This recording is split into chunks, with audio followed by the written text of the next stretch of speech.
Can I I'm not? here. DC's here, goes here. Arcos is fucking, of course, he's having technical issues. Classic. Oh my god, DC, how have you been, mate? I love that Arcos called you out for fucking smoke bombing for the last 2 weeks, although I don't think you really had. You've been around. I've been around, but I definitely stopped talking about Scarlet Enclave because I Yeah. feel like I feel like I said everything that needed to be said, and I was fucking crashing out for a while on that, you know. So I was Mm. like, I got to give everyone a break because I'm just ruining this fucking Discord because I Well, can't handle it. no, no, never ruining it. Trust me, it's not fucking a sin to be on the other side of the argument. But the one thing I was like sort of mildly interested to see, not that I cared one way or the other, was how far in the minority you were. Like people kept crawling out of the woodwork going like, I enjoy progression, and then were emboldened by everyone else going, I too enjoy progression, and you were just getting slammed in the minority. I wasn't really like on the other side of the progression argument. I was more so like just I was just having like whiplash because of like the way that the raid was presented to us by Blizzard before it got launched, and then like what the reality was, and then it was just like dealing with people like defending Blizzard when they were like, you know, they're obviously at fault when like there's a problem in the community, you know, and just like a lot of the arguments that were being trotted out are just like I just don't accept them on I'll like a I'll I'll stop you at like, and I'm not going to get dragged down into this because we argued about this a few weeks ago on the show. But like, I would stop you mm. at they're obviously at fault for for not addressing an issue within the community, because then this comes No, no, no, down no, to not for not addressing anything. Just for like they're at fault because like they set wrong expectations within the player base, and then so the player base is primed for like a very specific yeah. outcome, Well, and then it's different, and then again. it's I'll and jump. so Sorry, they I'm gonna jump in poorly. again. Sorry, mate, because it depends. Yeah, yeah. You're right and wrong at the same time, in my opinion, because there's a really good argument here that a lot of people are bringing up on the subreddit recently, along the lines that you're talking about, of like, hey, man, those level up raids were of a certain caliber. You really lulled us into a false sense of security over the last 12 months in terms of what difficulty to expect, and then you jacked it up here. It feels weird. This sucks. Blah blah blah. I get that. Then the other side of the coin was them basically staring you in the eye before this raid came out and literally putting in a blue post, this is going to be fucking hard, and really Well, they didn't forewarning say you. that. Yeah, they absolutely Like the absolutely said that. Well, like, you know, that's what I like take issue with is like they're not tweeting, right? They don't have 120 characters max when they like make these announcements. So it's their fault if they are vague and then it gives people the wrong impression. Like they're allowed to Ah, be as like elaborate as they want. And then fucking Agron is super elaborate when he like tweets out about it after the fact. He says like so much stuff that is like incredibly insightful and it like does put out some people's fires. But then like people like me, I I have get to, like way too enraged. I have to. You're forcing me to call you out on this stuff, DC, because it's like Oh no, you no, yeah, you poke want. holes in my argument because Well, I it's feel like more. I'm very right on this. It sounds like So you. I want to hear. It sounds like you want, and tell me if this is not what you're saying, but like you want the elaborate blue post. What, like walking you through the exact specificities of how difficult the raid is going to be? Like they this Well, do thing. you disagree that they said some like very illuminating things like after it came out? Because I feel like they did. Like I feel like they made a blue post that was very vague, and then afterwards they told us what their vision was. And it's like, do that first. First, tell us what your vision is, so that we go in like knowing, you know, kind of like an idea of what to expect. But what is? And then, Can you I know, ask honestly? What the is it? What does reaction it is way different. change? What does it change with your expectations going into the raid? Like, are you going to hear, "Oh, this is going to be hard. Fuck this. I'm quitting the game. I'm not raiding," and that just like you need to be told by the company whether or not to bother doing the content. No, because I feel like I got baited, right? Because it said that it was going to be significantly challenging for people that are in Naxxramas gear. Yeah, And which it you know, I would was. contest that like that significant and challenge are like not properly used there, or they're too vague to like convey like what actually happened. And then like, you know, like I said, the illuminating thing that like Agron said later is that they expected you to have gear to like be able to overcome certain challenges that they put in the raid, have gear from the raid, which is fine. I don't have a problem with that. If they tell us that right out the gate, that like this is what's going to happen, there are certain bosses in here that like literally you can't overcome them until you have like a lot of people have like 2-piece bonuses and stuff like that because of like DPS, and then it's like, okay, cool, now we have something to work towards. Like now I'm looking at it in a positive light. But then when you have the experience of like, you don't know that, and then you go in and you are wiping on a boss with like 27 fucking people, and you're not even close to like hitting the enrage, like, getting it even close to the enrage timer or whatever. You're like, what the fuck is going on, man? This is insane. Like, what is this? Yeah, but again, and then they come out later and say like coming back to the communication. Coming back to the communication again, it's like, it's just kind of, I find it so odd on 2 points here, and again, I just. DC, I'm imploring you not to go full angry gamer, which is just like, I want to pull you back into sort of net neutrality of I can see the pros and cons of each side as opposed to just, doing the typical YouTube commenter thing. But like, I'm kind of getting at what point number one, the vague post that you keep referring to, like I said, when they literally directly blue post, this will be difficult content. And then you say, that's not enough, that's nowhere near enough detail. I just don't understand. And this is a very, very typical gamer move that drives me fucking insane. When the dev looks you in the eye and literally says the sky is blue. And it's like, what kind of blue? What do you mean? What's it going to be tomorrow? Not enough information. I don't get it. When the info is the info. They came out and they make the game. They design all these raids and literally just go, it's going to be hard. Go just posted the blue post, and the exact wording was like, this is a significant challenge for organized groups in Nax gear. Like, that's not vague, in my opinion. And then obviously it comes down to, well, what's the dev's definition of difficult? So I get where you're coming from, but I just don't think that the devs would have a history of saying this is difficult if it was a fucking pushover. Then my second point, DC, is moving past that.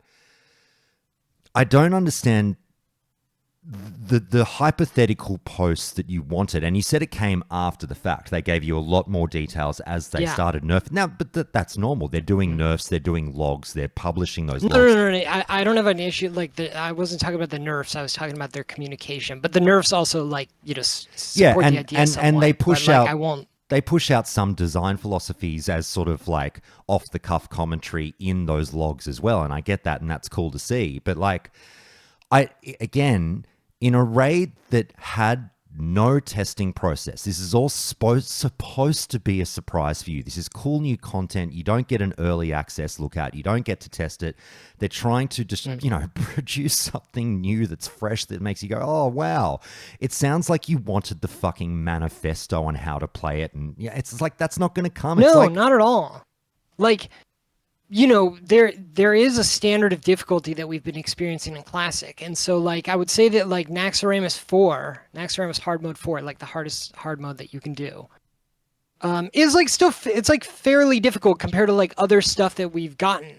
So that was kind of, like, where my bar is at for, like, okay, they're either going to come in with something that's, like, at this level, because, like, this is the level that now they've, like, kind of conditioned us to, or it's going to be a little bit more than that. And then when they said that, like, it's going to be significantly challenging for, like, people that are in Naxxramas gear, I'm thinking, like, okay, well, like, I'm in a guild with, like, above average players. We're all BIS at this point, like, because we've just been, like, nonstop farming the raid and stuff like that. And, other people have, like, alts, so they get, like, if they get good RNG on one, they just play that one and stuff like that. We have all the sorts of stuff like that going on. So when we were expecting to do it. And here's the thing, is like, I don't even have the fucking 20-minute experience on the first week. We didn't do it. We fucking went in with 28 because, like, the writing was on the wall at that point that, like, there's no point going in with just, like, a regular amount of people because it's not balanced. So, like, that was another thing, too, is, like, whether or not, like, you want to make the argument that the balancing was good, it, like, it made a lot of people not get the experience that they were expecting to be able to go in with 20 people and, like, have a fun raid to do. You know, like it's fun now that it's like been more balanced, but like, you know, it wouldn't be fun if you're just sitting there like wiping on Beatrix over and over again because you're like, how the fuck is it mathematically possible to like call the ads in a way that we're not getting overwhelmed so that we can actually do DPS to the boss and like survive the mechanics and stuff. But like I said, I didn't even get to do that. We were just like, fuck that. We're not going to even like waste time with, you know, we collapsed our group 2 into our group 1, you know, essentially, and just like went with that. All right. I've said what I want to say. Like I said, I don't want to basically repeat the same argument. Yeah, sorry, I didn't really like even answer No, your question. it's okay. About like yeah, if you know, we can give them like their language that they use like not being an issue, I guess. But then like my point is like, or my counter to that would be like, but then they elaborated so much afterwards. Like they had to do so much explaining. Like, you know, they had to tweet a lot and give updates and stuff like that, a lot about this raid because the way that people were, you know, they even said themselves that they were like not happy with the fact that people were taking so many people in there. They didn't expect that. They, you know, they said like seeing groups of like 30 to 35 people going in and just clearing it was like not what we expected. So I don't think that they, you know, like, I don't know. I just think that they overshot it, and I think that's like pretty obvious. Right. I don't think it's like let me wrong to move be angry about that. And then you look at like, well, what could have done to prevent this? And it's like, well, you could have primed everyone, right? Because I think you have it's infinite characters. I think it's your important post. to recognize that it's better to overshoot the difficulty than undershoot the difficulty and have it not land because it's too easy. Well, I'm not saying like make it fucking easy as fuck. I'm saying like they need to be better at like hitting the target rather than like getting so above it. Like it was, well, I don't know. It's also like very hard to tell like if they know how to balance because like presumably they're really good at balancing. They can get it so tight that like only people DC, playing, please, like, let me interrupt. Let's not go fucking full hyperbolic and be like, do these devs even know what balancing is? Like we just talked about how they got a lot of the level. They got the level up rates. Yeah, sorry. I'll let you finish. Sorry, I heard okay. something. Well, I was saying that like, you know, presumably they can balance it so well that it's like tightly tuned as fuck for like a very specific class comp in like the most like relevant gear that, you know, was available before Scarlet Enclave. But at the same time that like it doesn't seem to be possible for them to tune it, you know, to like what regular 20 mans would like experience. And then there's like, you know, there's like lots of like things that you can look at and be like, wow, that's really good balancing. And then other things in the raid as well that you can look at and be like, that's really bad balancing. So it's very hard to tell like, you know, again, and like it would have been, you know, because like now if they came out and said like, well, this was our intention, you know, it's like, well, you know, it's easy to say that after the fact. But if they had told us before, you know, it's like I said, then all the benefit of the doubt is given to them, right? Because they would have come out explicitly beforehand and said like, this is kind of like our intention and their envision with this raid, and like it was going to be much more different. But now that when they don't do that and then things go wrong, like all you can do is suspect like what the fuck is wrong over there, you know? I want to so wind it up, mate. I want to get everyone involved. There's a bunch of people in the room. So sorry, I didn't mean to sound too rude. I'm just saying, was there more to that, or is that about it? No, I'm just kind of ranting. So yeah, if you want to start. No, it's all good. Sorry, I'm not trying to be rude. I want to throw what you've said Yeah. around to everyone in the room. Yeah, go ahead. Yeah. So I was just jumping in because I was worried that we were getting the rev up to a 5-minute fucking rant there. No, I kind of trailed off there. No, all good. Arcos, is your mic working now, or what, dickhead? I believe so, yeah. Oh, he's alive. You're the fucking reason I turned this podcast on this morning, you degenerate. What's going on? No, I have nothing to say. Oh, yeah, fucking typical. The guy has literally, speaking of manifestos, this bloke has fucking written, 10,000 words in the Discord over the last few days over this Warrior rant. Oh, my God, he's going ballistic. Then he makes the biggest mistake you can ever make, and I say this with all respect to Fred, who's in the room with us, makes the biggest mistake you can make in the Discord, which is get into a long-winded text-based argument with Fred Munro, which is just asking for fucking, you know, like I said, a long-winded argument. It's going to go back and forth. It's going to get intense, and he's going to push you, and, you know, so on and so forth. Arcos, did you enjoy that with how do you feel? Did you get it all out of your system with what you wrote in the Discord over the last couple of days? Yeah, like the weird thing is that I don't care about parses, so I don't know like how bored can I be arguing for for parses.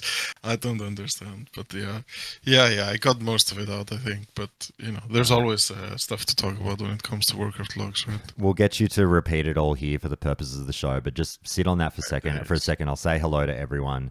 Wonder, you heard earlier, mate. Thank you so much for joining. I was secretly hoping you'd be here, and here you are. Oh, why would you hope for such a thing? I love catching up with you, and I need a bit of fucking Aussie support on this one sometimes. Yeah, well, it's been a while since I've joined at the start of a podcast. So, I know. I think I've not really had the chance to say what I think about Scarlet Enclave, and I would be happy to share my now thoughts. is the chance. We'll get our hellos out and we'll circle back around.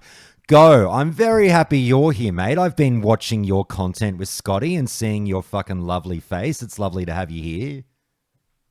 Yo, I'm here to catch up with Wonder a little bit too, man. It's been a minute since I've heard from him. You balance druids are coming out of the woodwork after I put balance in the trash tier for mop. Yeah, someone was very unhappy about that in the YouTube comments the other day. Sorry. I mean, all I can say is like, fuck, I don't know. I'm not the one saying it. I'm going by what my guests say. Don't shoot the messenger.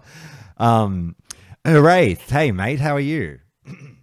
Doing pretty good. Just grinding out some Alterac Valley and Fresh and drinking some wine after work. Thanks for having me on. The dream. What vino are you on? It was just something different one. It was some sort of like French, nothing fancy. It was like some sort of French Bordeaux. I see. But one of the cheaper ones. It's pretty good. I was worried for a second there when you hesitated because I thought you were going to start telling us it was homemade wine, and I was like, oh, the toilet wine, very good. My uncle tried the fruit in a bag thing when he was a little kid. Oh yeah, it's we call it goon here in Australia. The old bag wine is very prison very popular. hooch. Yeah, bag wine's very popular here in Australia. Now You can't go gooning anymore, though, can you, Josh? No, they've ruined the word's been a bit of a different meaning now. Yeah, the word's been ruined. What will the goon industry do now that they've had their word co-opted by another more nefarious meaning? But anyway, Leroy, mate, always happy to have you here. Thanks so much for jumping in. Hey, what's up? Happy to be here, as always. Just thought I'd swing by. I'm in between. Just got off work, about to do poker night with the boys. Saw they were live. So hell yeah, I'll jump in for a little bit. Love it. Do you normally clean the boys out, or do they fucking get your money? It's been a while since I've played, so kind of just some old friends getting together. So it'll be cool. All right, just remember the cards face inwards, mate. That's all you need to know, and then you'll be golden. What's that? Go all in on 7-2? You got it. Yeah, exactly. And then wink every time you get a good hand. Fred, hello, mate. How are you? I'm doing well. Thanks for the introduction. Yeah, sorry. It was one of those great. I was trying to avoid the backhanded compliment because I definitely didn't mean it as such. But I was like, yeah, it's the fucking first rule of Fight Club or the first rule of Discord is don't get in a fucking ground war in the winter with Fred Munro. Yeah, I can type for a long time, that's for sure. All right, guys. Look, sorry, go Arcos. It was like 3 a.m. for me when the last messages were going out. I was like, "What the fuck am I doing here?" That's what it's your own fault when you get in a long, protracted Discord back and forth. You're just like, "What the fuck? I could have avoided all of this. Did I? I don't even know if I care about my point anymore." Yeah, like one of my favorite quotes for them, and I'm not accusing Fred Monroe of being one, but it's the don't get into an argument with an idiot. They will drag you down to their own level and beat you with experience. Fred does not meet that classification, I can assure you. No, it looked like a really good back and forth there. But look, before we get to your thing, Arcos, I just want to finish up on this Scarlet Enclave stuff because I did want to get an update on how all you guys were going with it now, just over a month into it. We had the podcast with the 3-day reaction, the 6-day reaction with the nerfs coming out and everything. And now you spent many more weeks with it since we last spoke. So just before we get to Arcos's really, interesting Warrior rant and Warcraft Logs rant that I do want to hear, very, very quickly, we won't spend an hour on this. Wonder, I'll throw it to you because, like you said, you haven't really had an opportunity due to scheduling conflicts to, weigh in on Scarlet Enclave on the show. If I can invite you to do so, give us the 6-week mark review or whatever we're at with Scarlet Enclave. And if you can somehow weave in any kind of responses you want to DC Green's position on it, that would be brilliant. All right. Well, I think that Scarlet Enclave is, from Blizzard's perspective, a success. My interpretation would be everything that we've experienced in SoD has been experimental in nature, where we're trying to push and find out what the community will accept, what the community won't accept. And I think that when you look at the raid itself, the implementation of it, maybe there are a few things that came out as being not ideal, but great learning for the team. So where they make that statement that essentially says, we want you to gear up in the raid to be able to progress in the raid. That's great, but you need to be able to kill more than one boss to be able to gear up in the raid. If you need to take 30 people in and you're only getting how many pieces of loot from the first boss? Well, Three, to be 4? fair, the nerfs came pretty thick and fast in that first week. They did, but even still, the initial reaction was still probably, if you were trying to take your original 20-man group into Scarlet Enclave, you basically weren't going to even get very far, even with the nerfs that were originally put in place. And then there had to be additional ones into, not even nerfs, but just when the enrage timers kind of took place, that then allowed people to start clearing bosses and progressing a little bit further. So I think the difficulty was not too bad. I think right now, there's not too much that I have to complain about with Scarlet Enclave personally. My guild has got a 20-man that is clearing 8 out of 8. We've got a 25-man that's clearing 8 out of 8. And we've got a 30-man that's clearing 8 out of 8. And I think that's probably because we were clearing the content relatively early and trying to push our raid team down to 20 pretty aggressively. And because we were doing that, the gearing process has not been so harsh.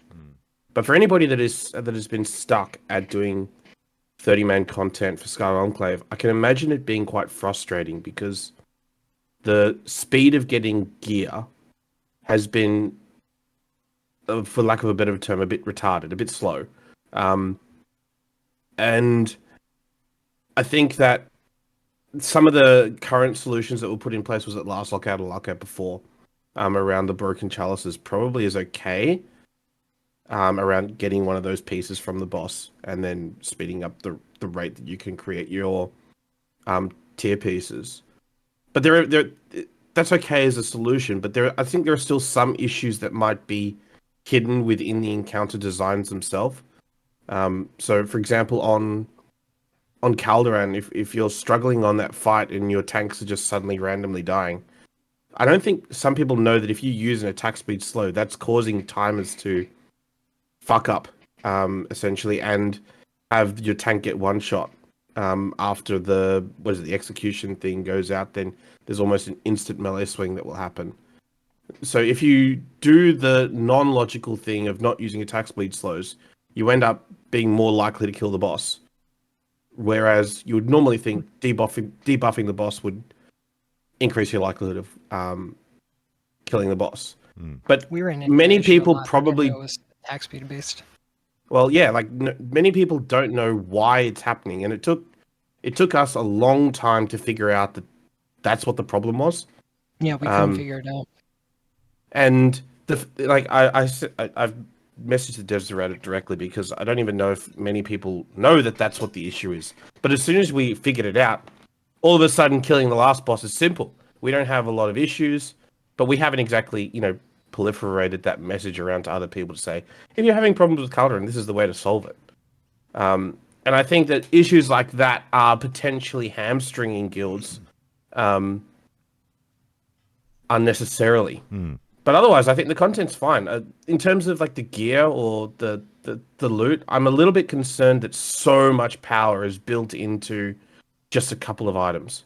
Now, I like the power fantasy of them, but the trinket from the last boss and the legendary, holy fuck! Like your entire tier set bonus comes from, like your 6-piece bonus comes from one item. That's a little ridiculous to my mind, but otherwise, I'm happy with the rate. All right, mate. Let me throw it around a little bit. I'll just before I let you go, DC, your bench for a little bit while I get everyone else. Yeah. No, I was just I will circle back around to you. Wonder, out of interest, not that it really matters. Did the boys get back to you when you DM'd the dev team? I wasn't sure exactly who to send it to, so I sent it to the big boy, Bobby, and who's no longer there. Tim. No, I'm joking about Bobby Kotick. But anyway, so you sent it to Tim. Bobby. Oh, fuck. And they just said they were going to have a look at it. But I only sent it to them probably, I don't know, a week and a half ago. Oh, well, I'm saying that's nice that they replied to you. That's good. Yeah. Tim's good for that. Go, mate. Let me bring you into the mix and just build off of what Wonder has said. Like I said, I really don't want to spend too long on this because Arcos is going to kill me because he wants to go to sleep and talk about his warrior rant. Go. I just want to settle this at the, like I said, the 5 to 6 week mark review of Scarlet Enclave. The dust has settled. People now sort of know what to expect of this raid. I've seen a few instances in the Discord, the Countdown Discord, of people mirroring Wonder's take there, where they're like, hey, this has been good. Like, yeah, it's been a fight, but we're slowly progressing, and the progression has been meaningful and rewarding, and we've felt like we want to feel from an MMO where we've been presented with a challenge, we put our heads together, we eventually overcame it, and we feel rewarded for our efforts, and it's been good fun. And then you pit that against a lot of the commentary on the subreddit and whatnot, where the classic player base clearly is very split on Scarlet Enclave, and as John very correctly, I think, in my opinion, points out in Discord chat just now, it's pretty clear that the devs have overestimated the classic player base when it comes to difficulty. So, I do agree with that. But the other half of the base is kind of still in like, what were they thinking with this raid? This is way too difficult still. This we don't want this kind of progression. Don't do anything like this ever again. Where do you lie on it now, Go, having spent more weeks with it? I'm kind of in the same situation as Wonder as far as the group sizes. It was weird when he was saying it. I was like, wait, are we in the same guild? So my team, we did it 23-man this week, and we're going to start doing it on 20 from here on out. But we do have a 20-man team, and the first 20-man that we cleared it in, I was part of that 3 or 4 weeks ago. So, the difficulty wasn't too terribly bad, I didn't think. I like the boss encounters more than KT and Nax, like hard mode 4 KT. They didn't seem harder than that to me. But the power spikes with the tier, that seems to be the only upgrades for me. Like, outside of that, I've got a trinket that's super RNG, the doubloon. And I've used it on one boss fight, and then I haven't equipped it again since, and I'm still doing pretty well. So the other thing besides that is a cloak that has 6 extra spell power on it than the Nax cloak, and that's my upgrades there. Done. 6 set, cloak, trinket, and that feels kind of bad. We're a unique class, so Go. How fucked our gearing is, so. It's a special class. But I could definitely feel the power spikes when I got 2 set, 4 set, 6 set, each of them, and that was neat to see for the first time. Just how much stronger you get from those tier sets, and then seeing other classes get theirs. It was almost like when people got their 6 set in Nax, you could really see a difference, but their 2 and 4 sets maybe not so much. And then now with this one, everybody getting a set bonus. We would stop mid raid and be like, all right, you got your 2 set, go back, get your 2 set, come back, and we'll hit the next boss with the upgrades. So that was neat. All right. But not having to use that many consumes in that raid either, compared to like Nax on the hard modes before. You just had too much stamina, and the protection potions didn't matter once you got to like hard mode 3. but I think it's like a lip on the first boss for the fear. You could use like a frozen rune or greater nature protection potion and a holy protection potion on some of the other fights, but it's not really consume heavy, and I like that. So sounds like your thumbs up for Scarlet Enclave at the 1+ month mark. Yeah, because we cleared it in 2 hours this week with 23, so it's gotten to that point now where we're getting faster and faster. Who would have thought? Who would have fucking thought that with a month's worth of gear and a bit more experience, it started to get a little bit cruisier? Who would have fucking thunk it? Anyway, but we also had three three raid teams, and combined the 3 down into 2, almost like a reverse split run. Right. We just had like extra people from that third team that they joined the main 2 teams knowing they weren't going to get loot for those first couple of weeks. So like shout out to the raid team 3 that sat in the back and got their fragment chalices. Good on your raid team 3. Good on your raid team 3. Yeah, and juiced up the other 2 raid teams so that we could pump and progress as fast as we did. DC Green, did I hear you fucking mumble something up the back in the peanut gallery there? He can't help himself. Yeah. What did you say? You were like, oh, it's so cruisy. It's like, well, yeah, they nerfed it into the ground week 3. So like they nerfed it into the ground day 3 and day 6. Week 3. No, the nerfs have kept rolling, but they started nerfing it in week 1. Yeah, I know they did, but like they like nerfed it into like, you know, were there huge nerfs 2 weeks ago? Week 3, they put in the biggest amount of nerfs at the same time that everybody was getting their tier 2 bonus from the weekly chalice thing. So that's fair. The nerfs kind of coincided with a power spike. Like this, I don't want to like if we're still going down the line, like I won't say anything. Like this isn't like important, and it'll be a big rant. So. No, that's actually a fair clapback. I had no idea about that week 3 nerf, so that's a very fair point to clap back with. Sorry, go Wonder. I'll push back and just say that like my comments are based on being 7 out of 8 in week 2, with 25 people in the raid. So, and then we probably would have gotten 8 out of 8. We just didn't have enough time to commit as a guild to killing the last boss. I think that's a really good point. The time. So, while yes, that's a fair comment. At the same time, you still could have killed the bosses. It was just a question of did you have the time? And we only had the 1 raid night, so it wasn't going to happen. Haraith, let me throw the heavy question to you. We'll hear from Haraith, then Leroy, then Fred, and then we'll get to Arcos's subject changing point. Haraith, I've got the hardest question of them all for you. Sorry to do it to you, mate, but we'll do it this way. Now, at this point in time, seeing what you've seen, was the Scarlet Enclave raid the right call for SoD? So, I mean, I've been an outsider to it, so I stopped playing in Phase 5. Okay. I can throw it to Leroy if you prefer. It's up to you. Yeah. I mean, I can at least say from an outsider perspective, I was very excited by it. It looked exciting. If I had the time to play both games, it would have been definitely something I would have done. And the other thing too that I'll add on, like, I like when things are really difficult, but I haven't actually experienced it firsthand, right? So I'm not going to necessarily like comment on the tuning and just blow smoke up your ass, but I thought it looked cool. It's the sort of thing that is what I wanted from Classic Plus, if you will. Okay. So I like the path they went down. Can't really speak to the tuning, but the general concept, the look and feel that I've watched, run-throughs of it, it's exactly what I wanted from SoD. All right. Leroy, let me throw the same tough one to you, mate, and just say, look, now knowing what we know, was this raid the right decision difficulty-wise by Blizzard, or should they have just bitten the bullet and given us a drastically easier version from day 1? I'm still on the team that they should have done like 2 different heats. I know they said they weren't going to do it, but it kind of makes me wonder why they wouldn't when they've done it for every other in-game raid.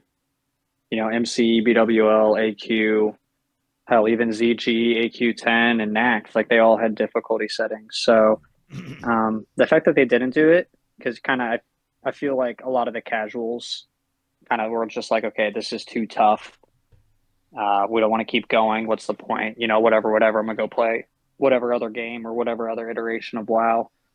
I'd wish they'd done that, and then you know you could have put the Lightforge rune behind the hard mode or whatever item you need for Ashbringer. And another thing is, I'm curious why they added the Ashbringer so late into the lifespan of SoD. If this is really going to be the end, like it's kind of like, yeah, you get this really cool sword, and then what do you do with it? You know, like game's pretty much over. So Is it over? That's kind of what I think. It makes I- Scarlet that's what I'm Enclave so wondering. easy. I think it's over, Yeah, it's Wonder. like- I think you're holding on to That's Cope. what you use it for. Cope, Wonder, if you think there's more after this, in my personal opinion.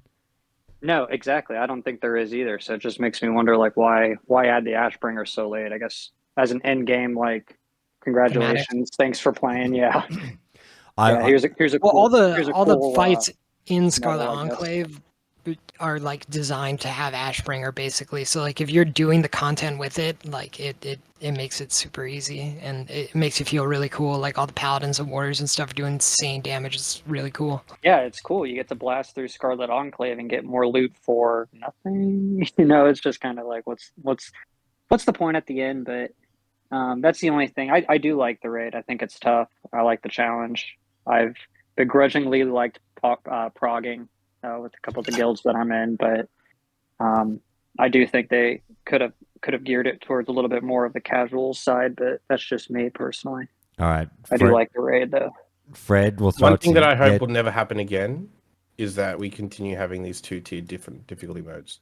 so I you hope think it it's doesn't far happen better again. to have one mode only. Okay. Fred, let me throw it to you to tie us off on this. Just real quick, give us the 5 to 6 week review of Scarlet Enclave and taking in everything that's been said over the last month. Where are you at with it now? Yeah, I mean, I'm definitely a big fan of it. I liked it from the start. I definitely agree with the previous speaker. There should have been difficulty modes. I mean, I personally have a few friends who have alts and other guilds which are more casual, and those guilds have now disbanded because they were unable to do the content. So, I mean, clearly that was not approachable for that player base, and so they disbanded. That is how it is. It kind of sucks that they went through, 2 years of SoD or whatever, finally got the new content, and they couldn't actually even fully clear it before quitting. So, that's unfortunate.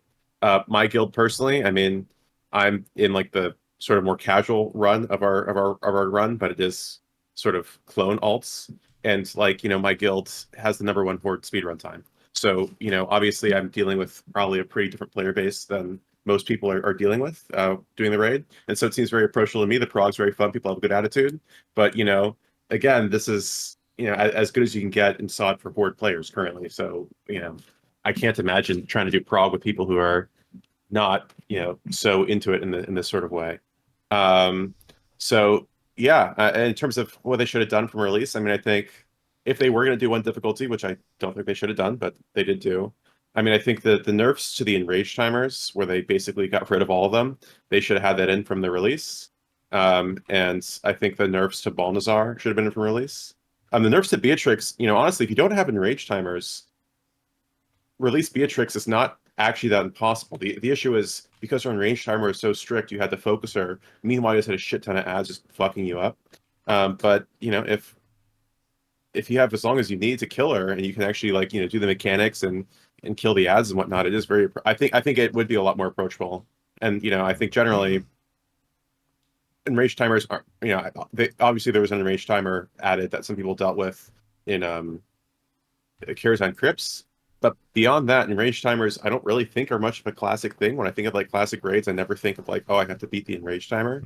It's like, okay, I can survive the mechanics, and that's sort of the way the game works. Obviously, they did some testing, right? They tested, okay, we're going to test something really difficult and only one difficulty. We're going to test where a lot of the difficulty comes from actually having really strict enrage timers. They tested a bunch of these things, and so insofar as it's a test environment, I think they got their answer. They also tested having gear which scales super, super well. As a tank shaman enjoyer, I actually don't use any of my tier gear, so I'm but I'm kind of unique there where I don't get any stronger through Scarlet Enclave. I mean, I could, but I would lose a lot of mitigations like Lima tanks. I don't really care to parse if I'm going to lose a bunch of mitigation. But yeah, so I mean, I don't know. I like it. I think they did really well, but I can definitely see why the one difficulty, really difficult.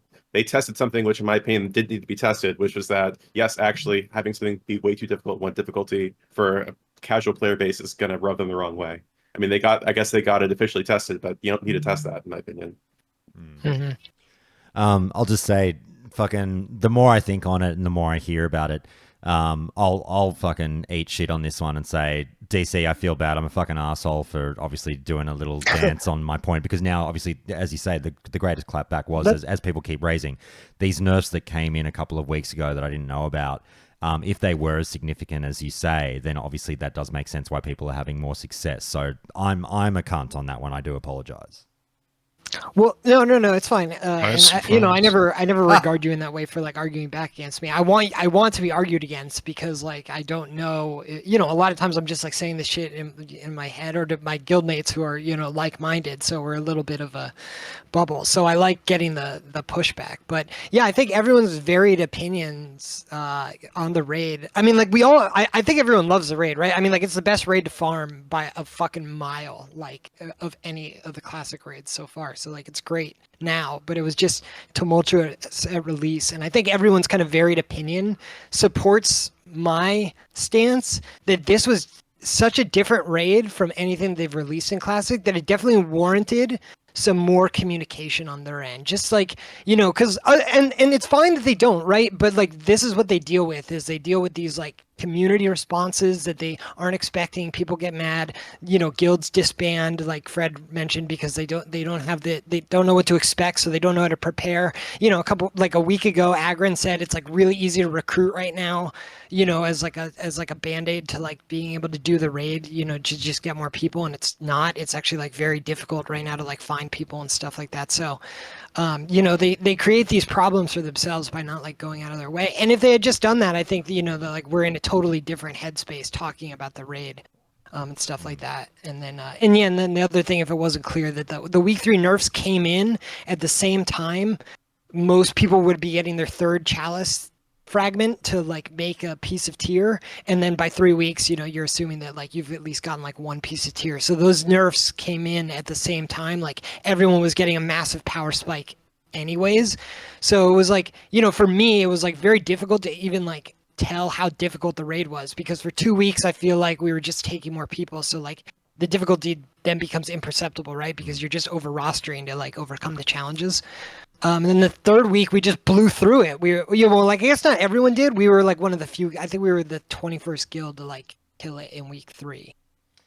So like not everyone did it, but it didn't feel challenging to me at all. Like we literally went in there and like we spent a lot of time on Calderan because we didn't have a good strategy for him. But then we just thought it through really hard and came up with something different, and we went in and killed him in like an hour on a different day. Leroy, you're going to say something? Yeah, I think somebody needs to take away Agron's Twitter privileges. I feel like he's had some kind of misleading tweets throughout SoD's lifestyle. It's like, wait, what does this mean? And just the problem. I think the problem is the disconnect between. Here's the thing, like a Grand does not run SoD. A lot of people think he does. He does not. Don't get me wrong. He's got sway. He's a producer within the fucking team. But everyone goes, a Gren's the head of the Classic team. No, he's not. He doesn't like just click something into existence.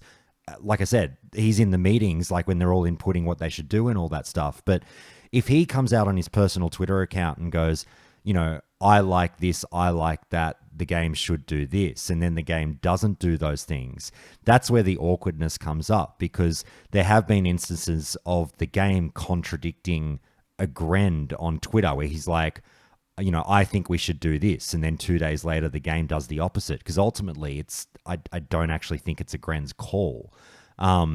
So that has created a little bit of weirdness in the communication, I would agree. Wonder, one last thing I want to say to you, and then we'll throw it to Arcos, and Arcos, start taking your big Ace Ventura inhale now so you can go on a protracted rant. Wonder, you said something that I caught on to about 10 minutes ago. What makes you think that we may see future raid content in SoD post Scarlet Enclave? Because and I don't think this is an unpopular opinion, think you've got fucking Buckley's chance, which is Australian for zero chance. Well, I think that I agree with you that I don't think we're going to get something.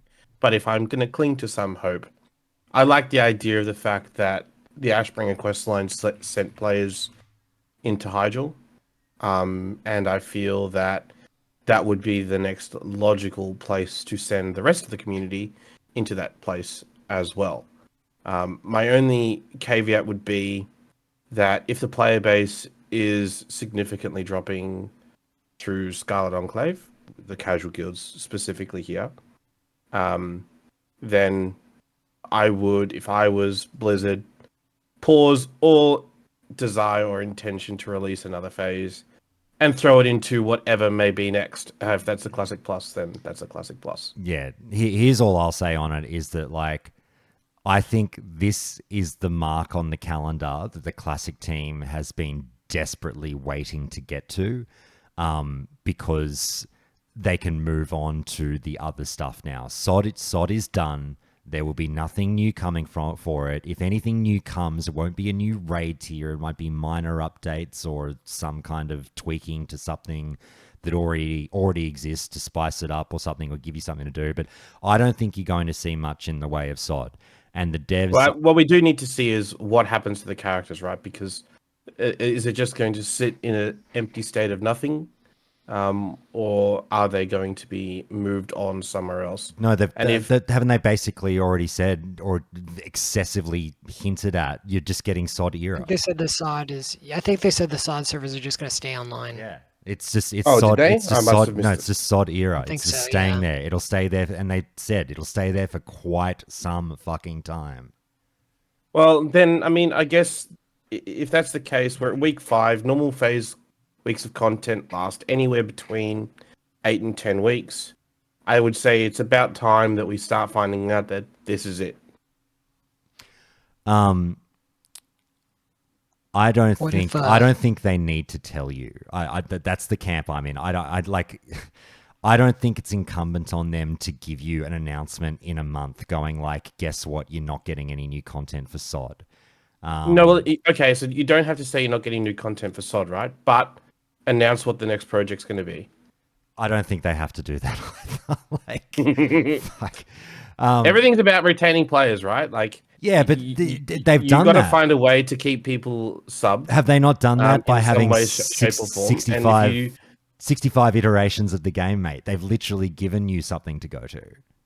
Yeah, but look, I mean, I guess then it's just a viewpoint on if it's worthwhile re-releasing and doing content in the same way, shape, or form throughout the retail's entire past. Are they going to go to Legion Classic? Are they going to go to WoD Classic? I highly doubt it. No, but I mean, in let's not go too far down the track. I'm saying right now, I'll play the role of a Classic team dev, laughing at that suggestion as much as I love you, Wonder, because it's just fun to hear a player going like, well, fuck, what are you going to do for us now? Like, you need to come up with ways to keep us engaged with the game.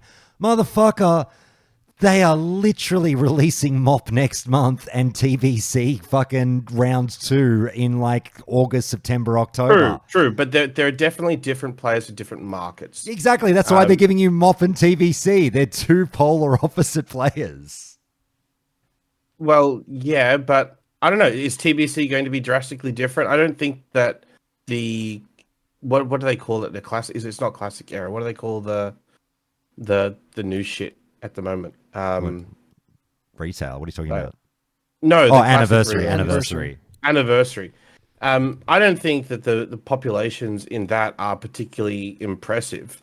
And the idea that people are just going to stop playing SoD and roll into TBC, or make new characters in that space and roll into that, I think is highly dubious. Yeah, but I don't think they might go to MOP.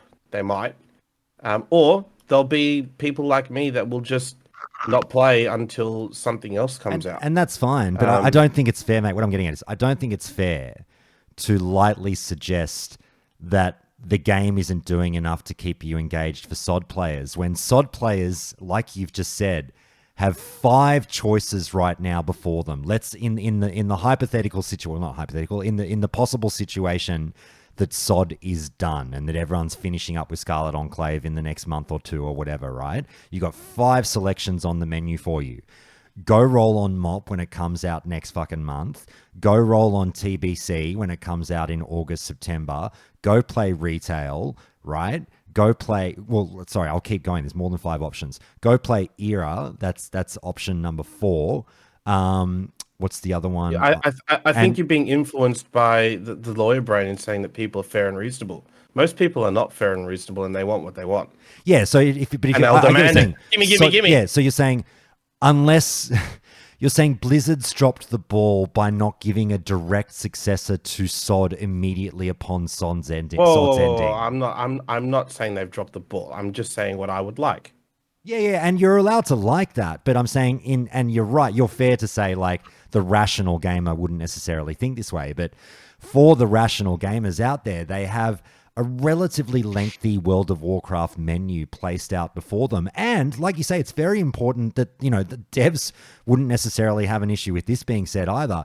Very important to highlight, hey, or go play another fucking game for the next year until Classic Plus comes out. Like, go take a break from WoW. What's interesting is that just hasn't been a Blizzard viewpoint for a very long period of time.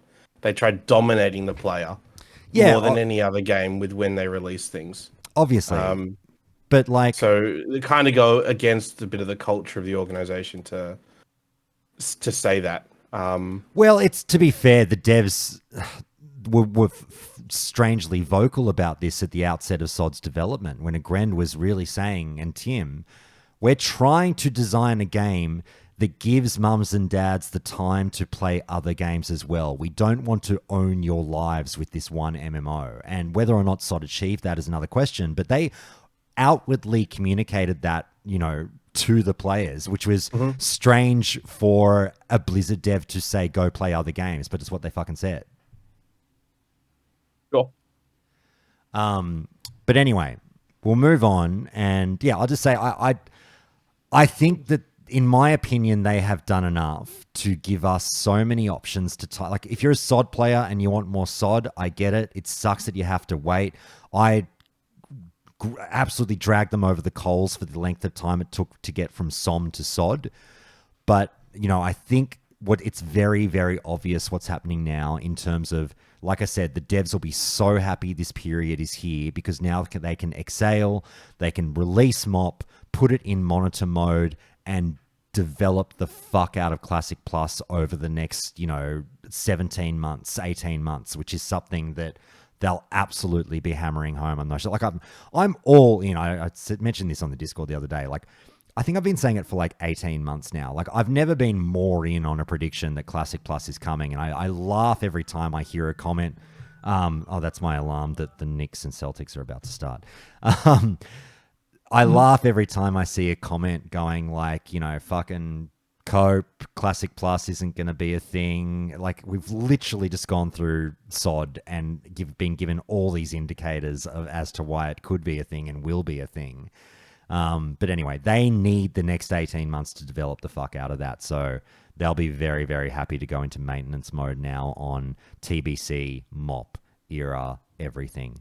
Arcos, I am so sorry to have made you wait all this time. You are a very patient man with a very handsome face, and I now invite you to tell us what the fuck is going on with you and bitching about, well, not bitching about, I guess other people were bitching about Warriors in SoD, saying, oh, here we go, now the Warriors on top. Remember when Blizzard came out at BlizzCon and said, look, we're not going to make Warriors the best, but, we can make everyone as good as them. And now here are the Brown Boys on top of the fucking charts at, the last phase of the game. Doesn't that sound familiar? And you got a little bit bent out of shape by this comment, Arcos. So would you like to explain why? Yeah, of course. I'm not in a very ranty mood though. It's like a. Oh, well, can we get you angry? What can we say to get you angry? You got a small dick. There you go. Oh, Does that make your blood surprise. boil? No, No. no. Oh, People have been okay. telling me that for a long time. Water off a dip. Water off a duck's back at this point. All right, go, man. Yeah, exactly. No, I think we should blame Ubiquitous for beginning this. Oh, it's always his this fault. tangent. That fucking cunt. It is his fault. Yeah. Asking me if we're fine with Warriors. No, He what loves the hell are you poking the talking bear. about? No, of course. Yeah, where to start? Right. My feeling is that Warrior is definitely very strong. It is in a very strong place. Yeah. But Let me set you up. Are the Warriors on top of the meters right now?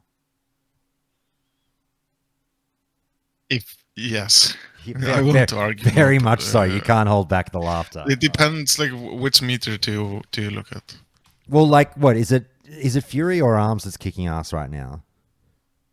Fury. Fury. Okay, so a Fury. It's not even really Fury though, is it? It's the fucking weapon.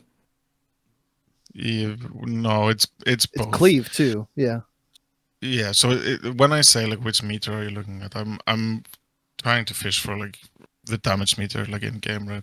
The details meter or like what the old. Yeah, parts, wait, like us with John's right. When you say fucking depends what you mean by meter, what are we going full Clinton and defining is here? Like, come on. You mean man. single target or multi-target? All right.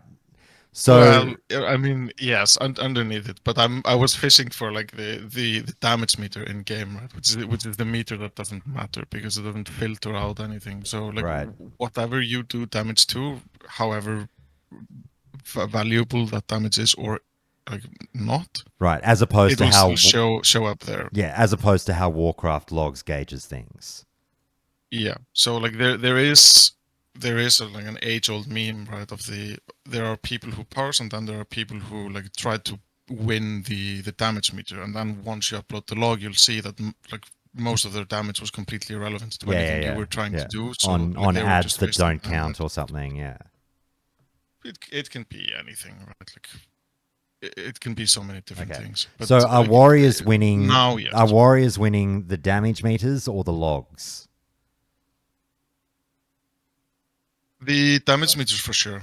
Like their cleave is very strong, and there's a lot of things to cleave. So if you have an equally geared raid, like the chances are very high that your warrior will be in the like top few spots at least, if not like the outright top spot of your damage meter in game.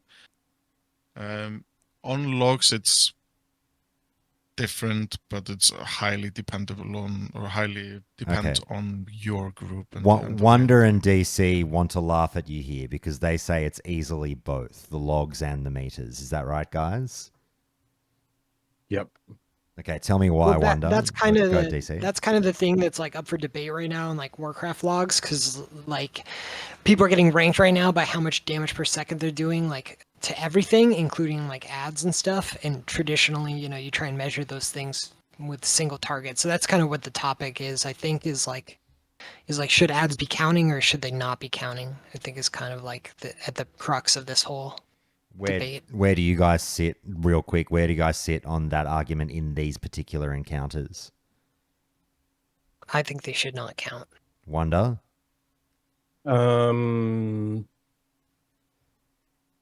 I think they should not count as well. All right. Let them fucking count. Go says yes. If you're unsure, let them count. on this topic, just be aware that for the vast majority of Classic, ads have not counted. Okay. Well, I know that. Like, so I always take the view that if a ad is important enough in the fight that you have to stop targeting the main boss and kill that ad. That ad must be killed. Yeah. Whereas there's the design inside, there's not one that's like that. So I have to go into the they should not count position. But I'm curious that you say it's the 6 set or the cleave that's really impactful. When I look at the details breakdown of damage, of warrior damage, with people that have the legendary, like 30-40% of their damage is just coming from the proc. Like, that's all that fucking weapon, dude. It's not And do they necessarily then- Warriors do they going then- crazy. 40% is maybe, Do they then maybe a talk little about high. how Like skillful they in are? my I wonder. experience, it's closer to 15 to 20. But you also need to take into account that on your details meter, that damage is also going to like ads and critters and trash and like whatever else there is to hit. Right? Yeah, and then it can proc off itself as well and reinforce the same sort of. But stuff, aren't they right? also only getting so many procs because the set bonus lets you do more whirlwinds and hit more targets to get more procs in the first place? You're like, Yeah, so it is a clearly the set feedback bonus loop is for sure. enabling the proc. Yeah, Arcos, but get a little bit I closer to don't- your mic. I don't have Aspringer on my main warrior, but I do have 6-piece on it. I still dominate people on cleave, right? Like Aspringer itself, like the weapon over like a normal piece with a different weapon, it's quote unquote only like 400 DPS increase on single target. On cleave, it's a little bit significantly higher, but I'm still capable of comfortably beating other classes on either single target or cleave without Aspringer. That's why I say that it's not just the weapon that is strong. Like the warrior class and the 6-piece, for sure, is very strong. The distortion or the discrepancy is that it is highly reliant, like for you to see the warrior being so high, is highly reliant on the ads counting or not. All right. Well, I think that's accurate. But even still, like the gap that's existing between Warrior exclusive of ads or not is not that insurmountable, right? Like they're still in and around the same balanced sort of level as everybody else. Yeah, and if The only if point you where they get remove broken ads, is if you remove the ads, and then okay, they're not that broken. yeah, if you But- remove but- the ads, and like at least in my own logs, if I remove the ads, I'm barely beating classes that like on sims I should be beating. So like But- I'm not dominating classes that I should beat. There in are other similar classes gear. that are doing well only because of the amount of ads there as well, though, right? Like Warlocks with Shadowbolt Volley, Boomings with Starfall are overperforming based on what they would do single Yeah. target if the ads weren't included. Let me ask a hairy question because I want to get to the crux of what Arcos. Well, a elephant in the room in regards to Arcos's chat here about the Warriors. Arcos, and I want to hear from everyone on this one. Arcos, I'll start off with you. Did Blizzard have an obligation, given what they said at BlizzCon when SoD was announced about Warriors, and given players' expectations after having dealt with Warriors on the top for so long through Classic, from private server to private server, and in Classic in 2019, did Blizzard have to ensure that Warriors were not the top of the logs or the DPS charts at the final phase of SoD, or it doesn't matter? Is this open to everyone? I want to start with Arcos and then go to everyone. Oh, okay. I mean, You know what I'm getting at, right? You know what I'm getting at. as a warrior player, of course I'm gonna want to really say, yeah, of course they have fucking had to, but I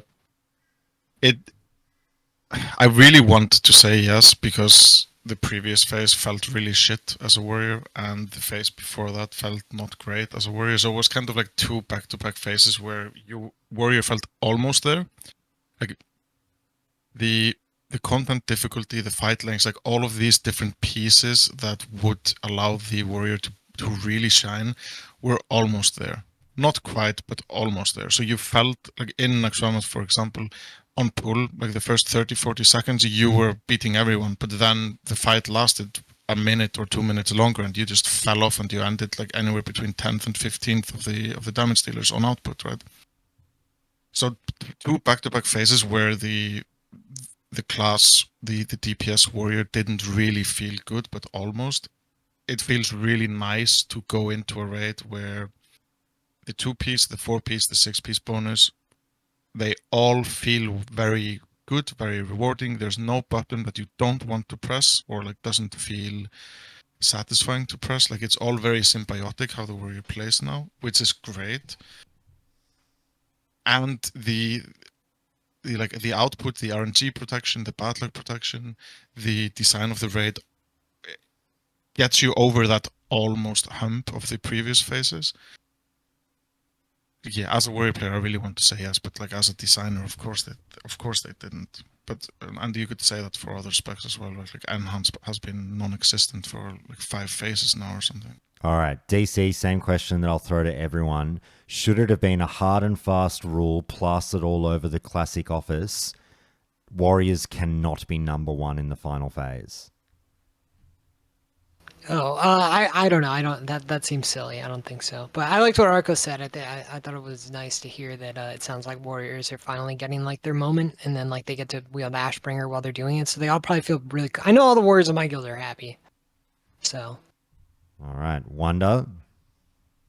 I also say no. Warriors should have, as much as I hate the Brown Boys, they should have their time in the sun, in whatever expansion or version of the game that you're playing. I think that the only thing the SoD team had to do in SoD was make sure that the classes that could not play or compete in a classic world had the opportunity to compete and have a bit of fun in the journey. And I think for the most part, they've succeeded in that. Yep, I'll keep going rounds. And I do agree, like, people, short-term memory, forget Warrior was rough, particularly those first 3 phases. Go. Is it offensive to have Warriors yet again in a classic universe atop the meters at the end, or it's totally fine? It's kind of frustrating on some fights because I'm just used to topping the meters, and then all of a sudden these warriors came out of fucking nowhere and they're doing more than 1 million damage than I am on certain fights, and I'm like, what the hell is going on? I still smash them in PvP. They're still getting destroyed out in the open world, so yeah, let them pump a little bit in PvE and feel good about themselves. It's fine. Like that's exactly how Warriors felt in the last phase when you pressed one button, like you toggled one button on. So the feeling is like completely mirrored now, right? Yeah, it's fine.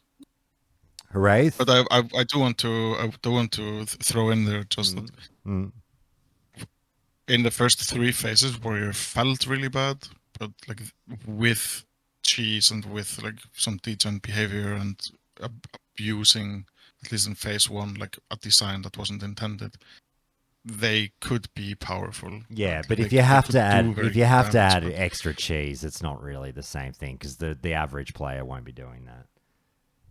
Sorry, I'll clarify. If you ask Manny, they definitely are. I kind of assumed that you were focusing after they did the entire Warrior rework around their scaling. I assumed that's when we were really picking it apart, not really the leveling journey. Because I think during the leveling in my journey, opinion, we I learned that agree. Warriors are a little bit too strong, compared to what people thought they'd be, relative to other classes anyway. Let me get Haraith and then Fred in the mix. Haraith, I know you've not played as much SoD lately, but still, do you think that the dev team should have had the hard and fast rule of Warriors anywhere but number 1 at the end? I mean, I think number 1 should always be Hunter for biased reasons. Right. But I think Warrior should always be strong in Classic. I think that's part of the flavor of Classic, is you've got a big group of Warriors and you've got other classes that come in and they do good damage too. I think that's part of what I wanted in SoD, right, is the other classes become viable. Like, I don't think it should ever be the case in SoD or Classic Plus where you say play a Ret Paladin and people laugh at you, right? That's one of my least favorite things about regular Classic. But part of the RPG fantasy aspect for me in Classic is that the bulk of your raids Warriors are very strong, and I think they should be up there. I don't necessarily care if they're on top. All right, Fred, bring us home. Same question, different answer, or maybe the same answer. Yeah, no, very, very different answer. So, I mean, I definitely don't think any class should. I mean, they had no obligation to make Warrior, bad or good. They should have just tried to get something that was actually balanced, in my opinion. I would say about phase 1 Warrior, I mean, I don't know what cheese we're talking about here. We're talking about using a 2-9 weapon in your main hand and a fast offhand. That's it. They were busted. They were the best damage dealer by far, with no cheese. They were also the best tank. That tank was the third best DPS. The third best DPS was a tank warrior. Yeah, but I forget what it was. I maybe more phase 2 and 3, but I mean, I played Warrior phase 1, and I do remember just saying, look, it was probably more PvP reasons, to be honest with you, but I remember just going, it wasn't fun. Oh, sure. But not much was fun at that level. I think fun and good are two totally different concepts. Absolutely. I thought the question we were being asked was whether they were good. Oh, no, that is the question. I'm just being a dickhead. Right. So, I mean, they were obviously overpowered in phase 1. They've been good at 60 at certain phases, but I don't really mind them being, the best DPS. I just wish I care more about the classes being more similar in output rather than whoever's at top, Does it change anything? Like, the problem in the past, from my understanding with Warriors, is that they're always good, so like you always just want to bring them. But in Scarlet Enclave, like, they're good now because like there's 6 pieces coming online, and some of them have Ashbringer and stuff. But in the first like couple of weeks where they didn't have any tier and stuff, they weren't that good. They were horrible. Yeah, like as a for battle SoD commanding, and that's it. If you played a tank warrior, you didn't bring. You shouldn't have brought a DPS warrior. Yeah, like as a rogue too, if you got an early 2-piece, like if you got your 2-piece in like week 2, but even like week 3 and week 4, you were still outperforming like a lot of the melee classes. It isn't until now, like I said, when they get their so like, we're on week 6 of Scarlet Enclave, so yeah, people are starting to come into their 6-piece, and like, yeah, a couple people are finishing early Ashbringers and stuff, and that's where you're seeing these crazy numbers come from. So it hasn't always been this way. So they do have to achieve this status. They don't just get it for like creating a warrior at the character select. Well, it's been great. It's been great that there's finally a class that's doing some sick AoE, so my Starfall doesn't rip threat, and then I have to lip and waste a potion to survive for 6 seconds. So yeah, I'm loving the warrior cleave damage. You keep it up. Yeah, I like it too. It makes the raid go by so fast. All right, Arcos, keep going on. Now, what I derailed us a little bit there. Now, back to the Warcraft log factor. You and Fred, like we said, we had a big back and forth there. What were some of the finer points, the minutiae that you guys got into on the way that Warcraft logs deals with the warriors? Well, it's not so much as how they deal with the warrior and how they deal with add damage, right? And this is kind of like why this conversation with the warrior being on top and people just seeing warrior on top connects with the do we count add damage or do we not on Warcraft logs, because in every phase since Classic launched in 2019, Warcraft logs will create a rule set for both parsing and speedrunning and all-stars and all of these different categories that people want to compete in or have leaderboards or whatever, right? Usually in SoD, they have just gone with the same rule set they ran in 2019, 2020, because it was discussed at length back then. Like, a lot of points were put out, not much changed in the SoD design of those raids didn't really affect how those rule sets would work or like break them in some way. So the rule sets for the most part for the old raids were fine. Didn't really need any tweaking. But now Scarlet is a completely new raid and nobody has done it before. So then this long discussion or big discussion needs to happen for the first time. And because of the way Scarlet Enclave is designed, with all of the bosses except 2 having some sort of secondary target of varying degrees of value within the encounter, there's a lot of back and forth. The parse, like the parsers, the parse guilds, like the handful of guilds that dominate the leaderboards on parsing, they all saw, like, by week 2 that if add damage was counted, to compete on those leaderboards, you would have to play every raid in in a way that you don't really want to play it, like in a kind of a cheesy and degenerate way. So they then, of course, request that add damage not be counted, so that everyone in the raid can parse. I'm not sure if you're familiar with it, but like the biggest and the most reused argument is the ads that spawn on Anubarak in Trial of the Crusader in Wrath of the Lich King. Yeah. Because there, the same issue came up kind of like for the first time where the Warcraft Logs team didn't just say add damage is irrelevant, because those ads really needed to die because they put a debuff on the tank, like reduced his, I don't remember if it was the armor or his health or something.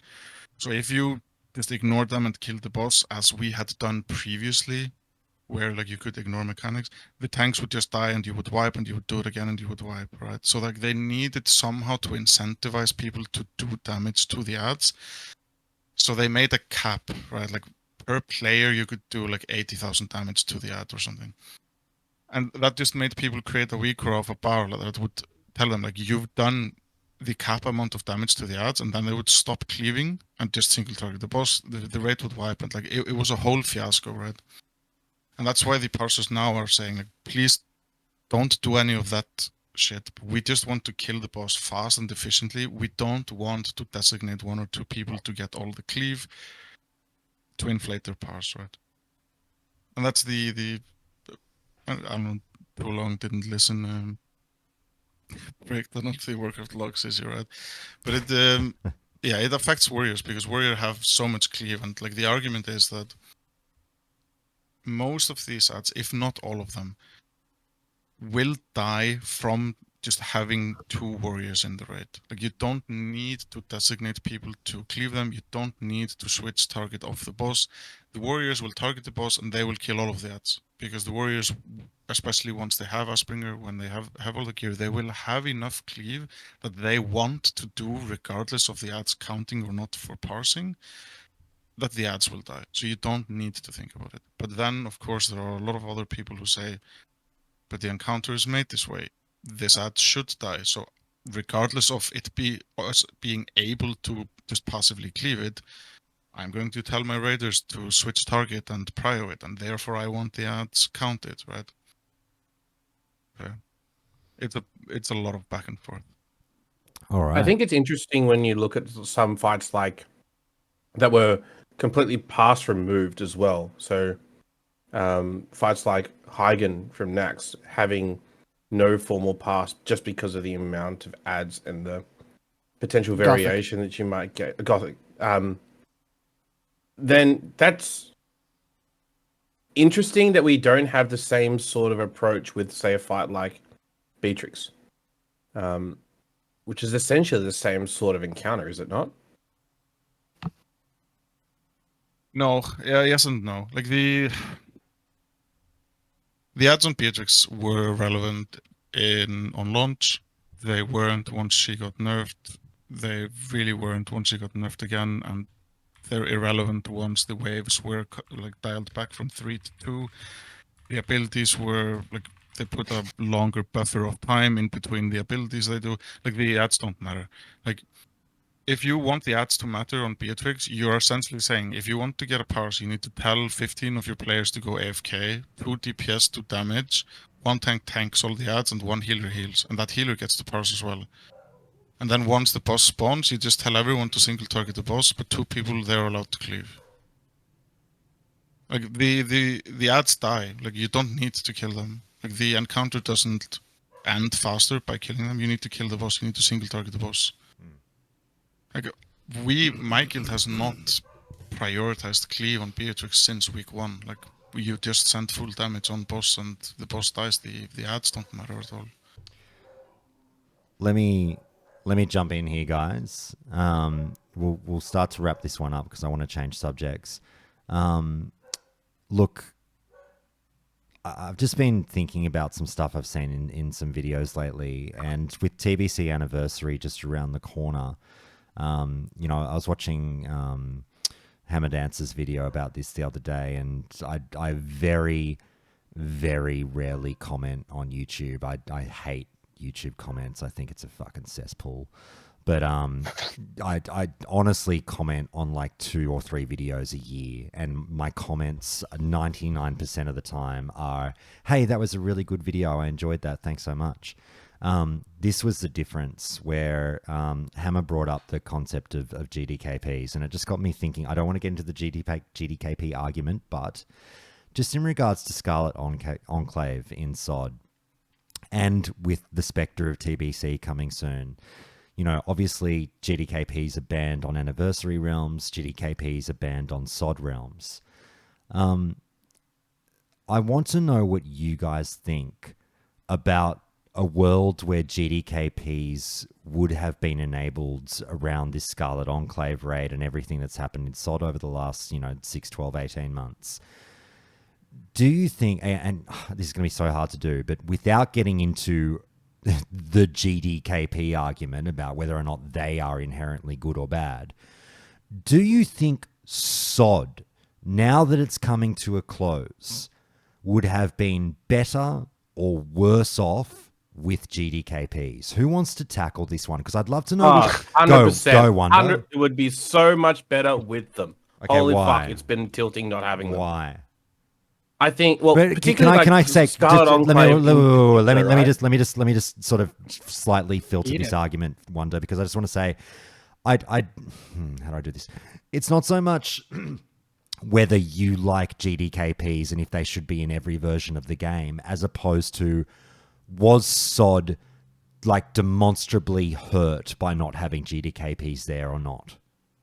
I think that the community is hurt by not having them. Okay. And a perfect example would be this challenge that casual guilds have right now as to how to kill new content bosses. If you have the opportunity to join a guild that has done 8 out of 8, week 1 or week 2, and they're disseminating the information to you in a clear, consistent manner so that you get to experience the bosses as a first time round, leveraging their experience, that has massive impacts on the community at large and the success rate of everybody that is able to go and clear the content. So, like, for example, if there were GDKPs, I guarantee you I would either be running one or actively engaged in multiple of them.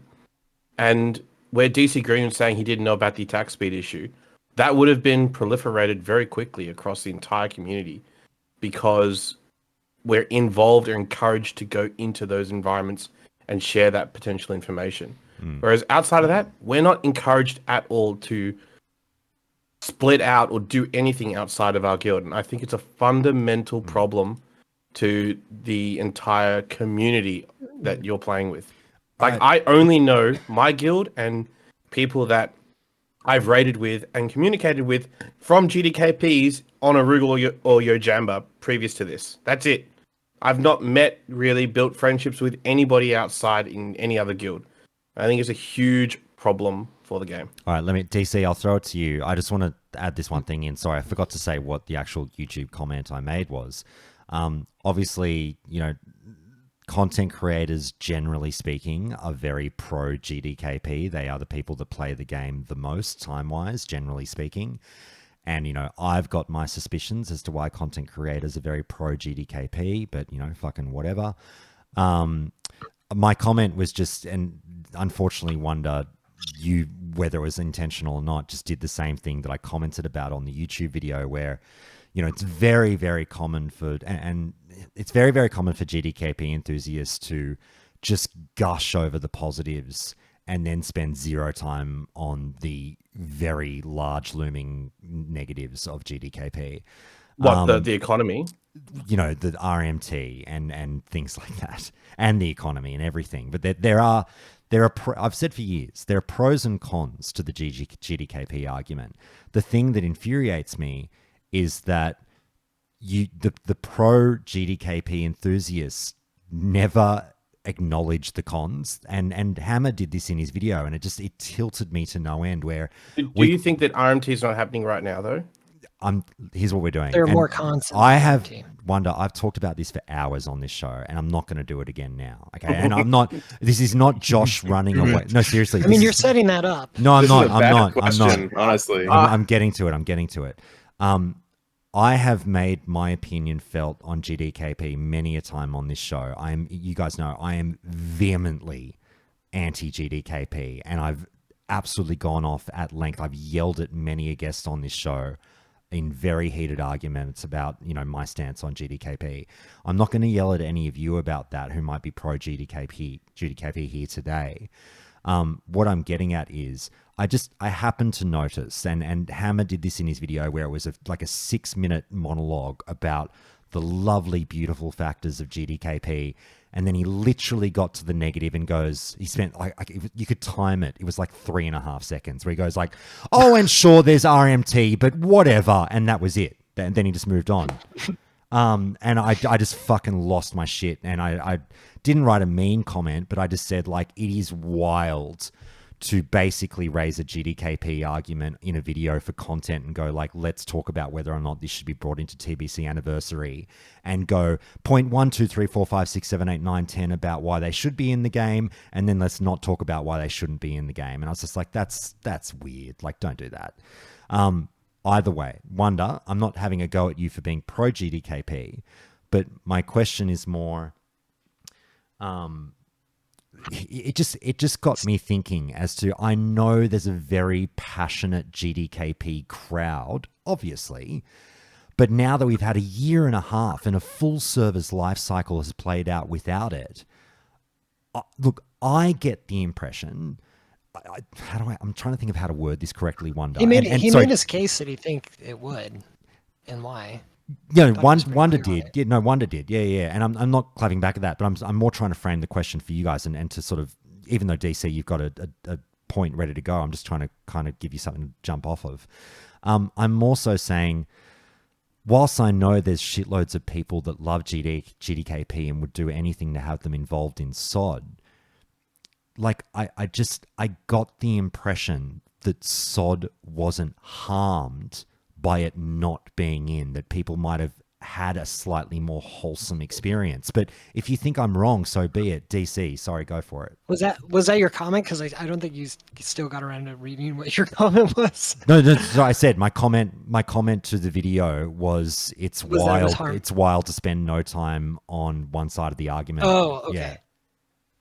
Yeah. Okay, well, at first I want to say I thought Wonder's point was really interesting. And I think yours is really interesting too, Josh, that like you don't think that there was any like perceptible harm. And I think that's like pretty interesting to consider. I would really love to hear Blizzard like tell us what they learned and like what their, you know, what their feelings and stuff are on it, because like I've been in the middle of a lot of these conversations, and I end up hearing like almost every time, you know, like you get the people just want to earn money through raiding because that's the only thing that they like doing. It's rare that you hear someone like Wonder actually chime in with something that is kind of a little bit more like holistic for how it like trickles down to the community. So he was kind of championing the fact that like GDKPs make pugs better, essentially, because like information disseminates through the community faster, and then people learn how to do the fights faster, and then there are like more vehicles for like the player that just wants to kind of like log on and get into a raid. There's more vehicles for them to get into and like see success. My kind of like counterpoint to that would be like, I don't think that like the normal people that go into GDKPs, like I think, yeah, they clear the raids, but they don't get items. It takes a long time for them to like actually be able to afford items, because regardless of how much less RMT you want to say might go on when GDKPs are a thing, like people are still going to do it to get that edge, and they're always going to like there's always going to be someone in the early weeks, right, that like got a bunch of gold early so that they could outbid you.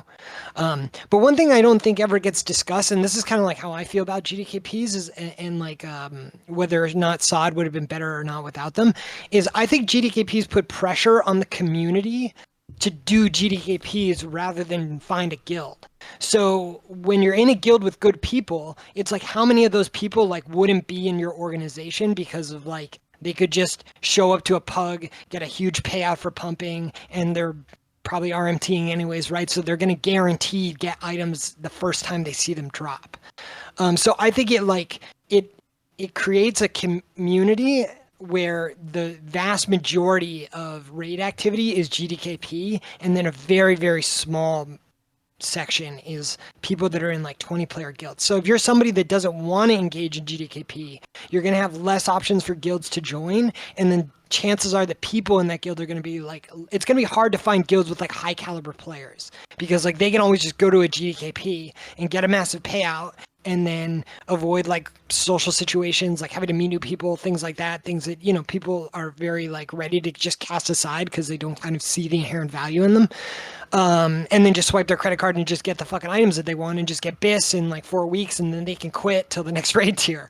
So that's kind of what I think is like an inherent thing about GDKP, is it just creates that environment. And I don't really see anyone that I've ever brought that up to doesn't have like statistics to like say whether it's right or wrong, but like that's just my feeling behind it, is that it creates a majority GDKP system, and then it makes it harder for, because everyone is always like, well, if you don't like GDKPs, you don't have to be in them. And it's like, yeah, but where do you fucking go when like everyone's doing GDKPs?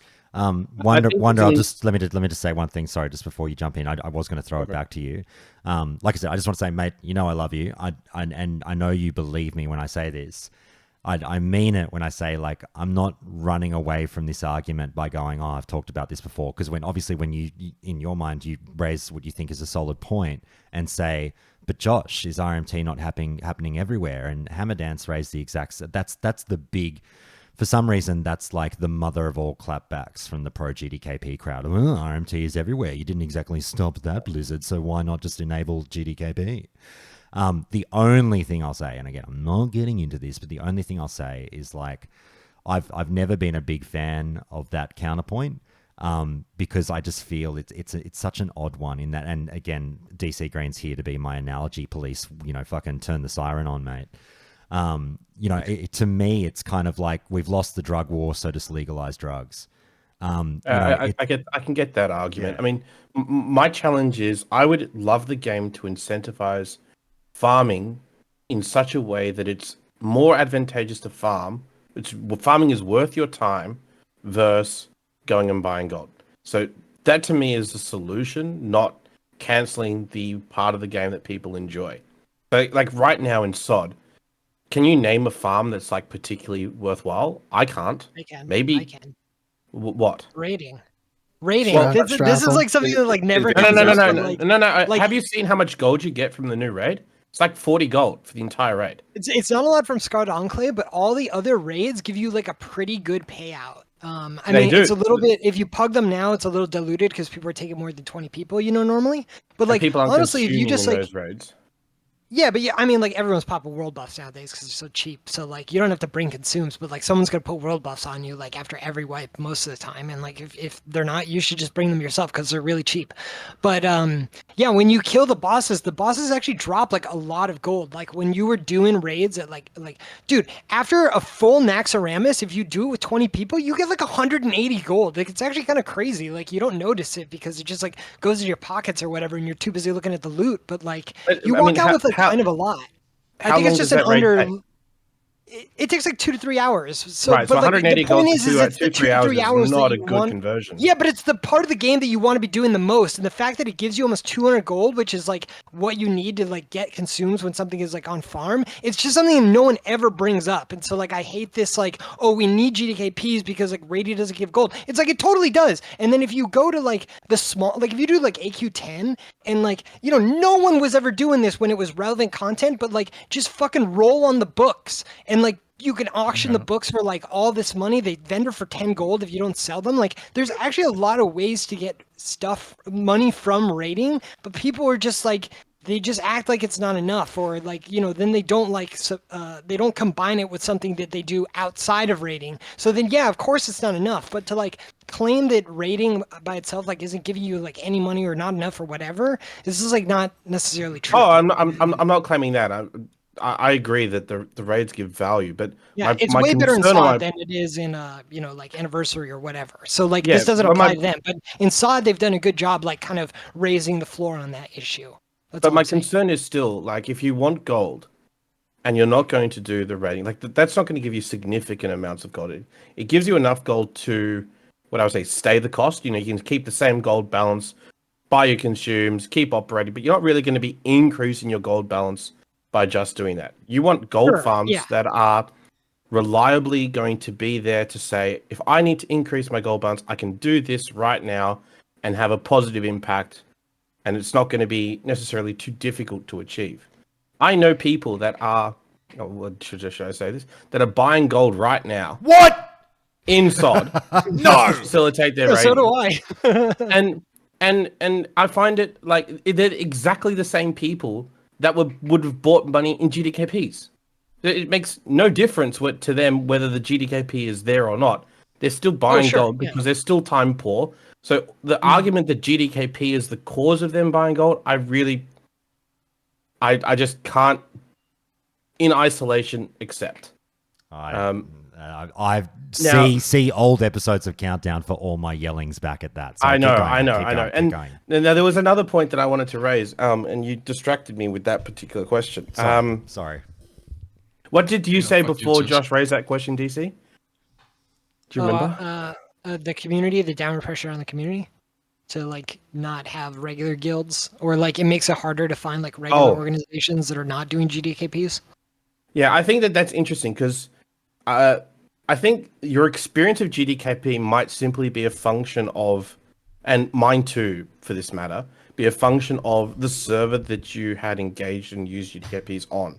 So the GDKPs that I intended to were essentially second guilds, third guilds for, if you went to a couple of different ones.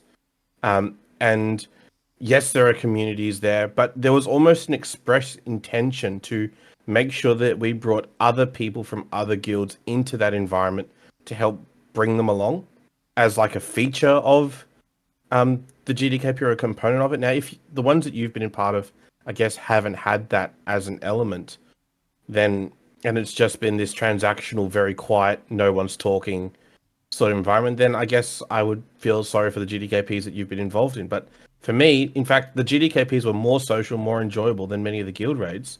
You went to a guild raid if you had a secondary desire, and that was to perform speedrun, like to pass to speedrun, or you had a group of guys that you just wanted to chill out with. Can I say, I just want to say, sorry, Wonder, you're dragging me in, but I refuse to more than dip my, I refuse to more than dip my toes in the water. All I'll say is like just hearing you say all this, and mate, I love you, whether you're fucking, whatever. But like hearing all that, I'm still like, at the end of the day, I don't give a shit about any of these arguments, because you can dress a pig up and say, oh, it's this.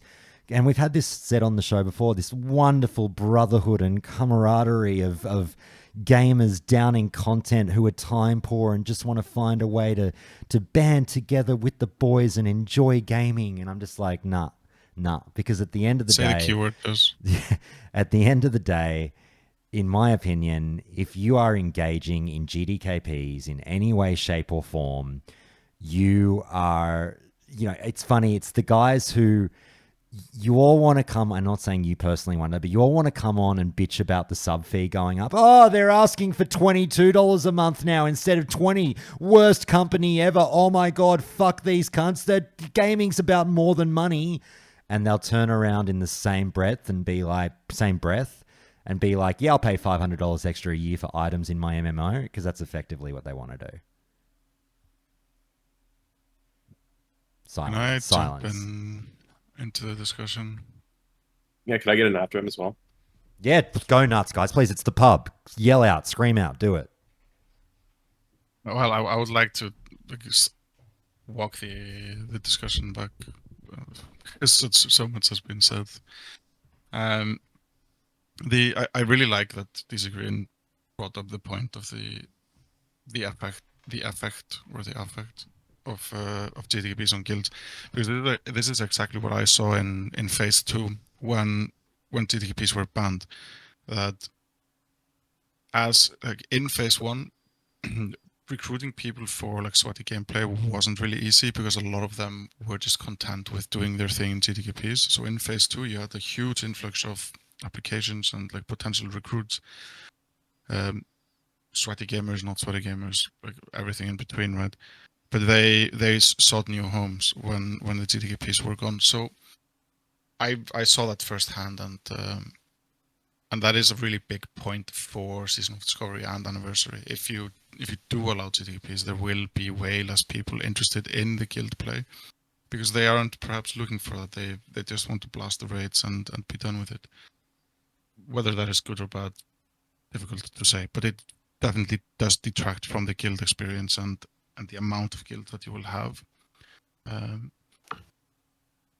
Before that, like the original question of has SoD been harmed, I think on the overall, probably yes. I think a lot of people left the game or the game mode when GDKPs were banned, or like in the following phases when the allure of being in a guild didn't work out for them. They maybe guild topped a few times and just couldn't find a place that like hit the same, and then Kata comes out, GDKPs are fine there, so they either quit or went elsewhere. For me personally, and I think this for people that play a lot or play many different characters, I've been hosting soft reserve pucks multiple times a week with Soren since Molten Core. Like sometimes we were doing like 4 to 6 soft reserve pucks per reset together.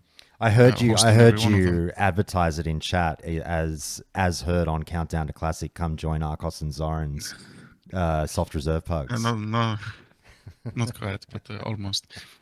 But what is difficult as a like soft reserve pug host that I didn't experience as a GDKP host in Wrath is that, for example, we did a Scarlet Enclave today, and we had mostly regulars, but then a few non-regulars. We lose like a base physical trinket to a non-regular, a tank that had never tanked with us before and might never again, got 7 items. So a lot of the items get lost, right? Like out of the puck. And this is the same for guilds that need to bring in a few pucks. Like they will get some items and you won't reap the benefits of those items being on a raider for yourself. But when you run a GDKP, your carries, they keep carrying. Like they'll buy the gear early because they have made a lot of gold from the GDKP, and then they'll carry the raid until the next year comes around. They'll buy a bunch of gear in the first few weeks for like ridiculous amounts, and they'll keep carrying like throughout the phase. So that is just like one minor difficulty for like a puck host to deal with, because these people need to be replaced, and the replacement doesn't have the same amount of gear. And in this raid with a lot of gear scaling, if your raid is under geared, your like chance of success is greatly diminished.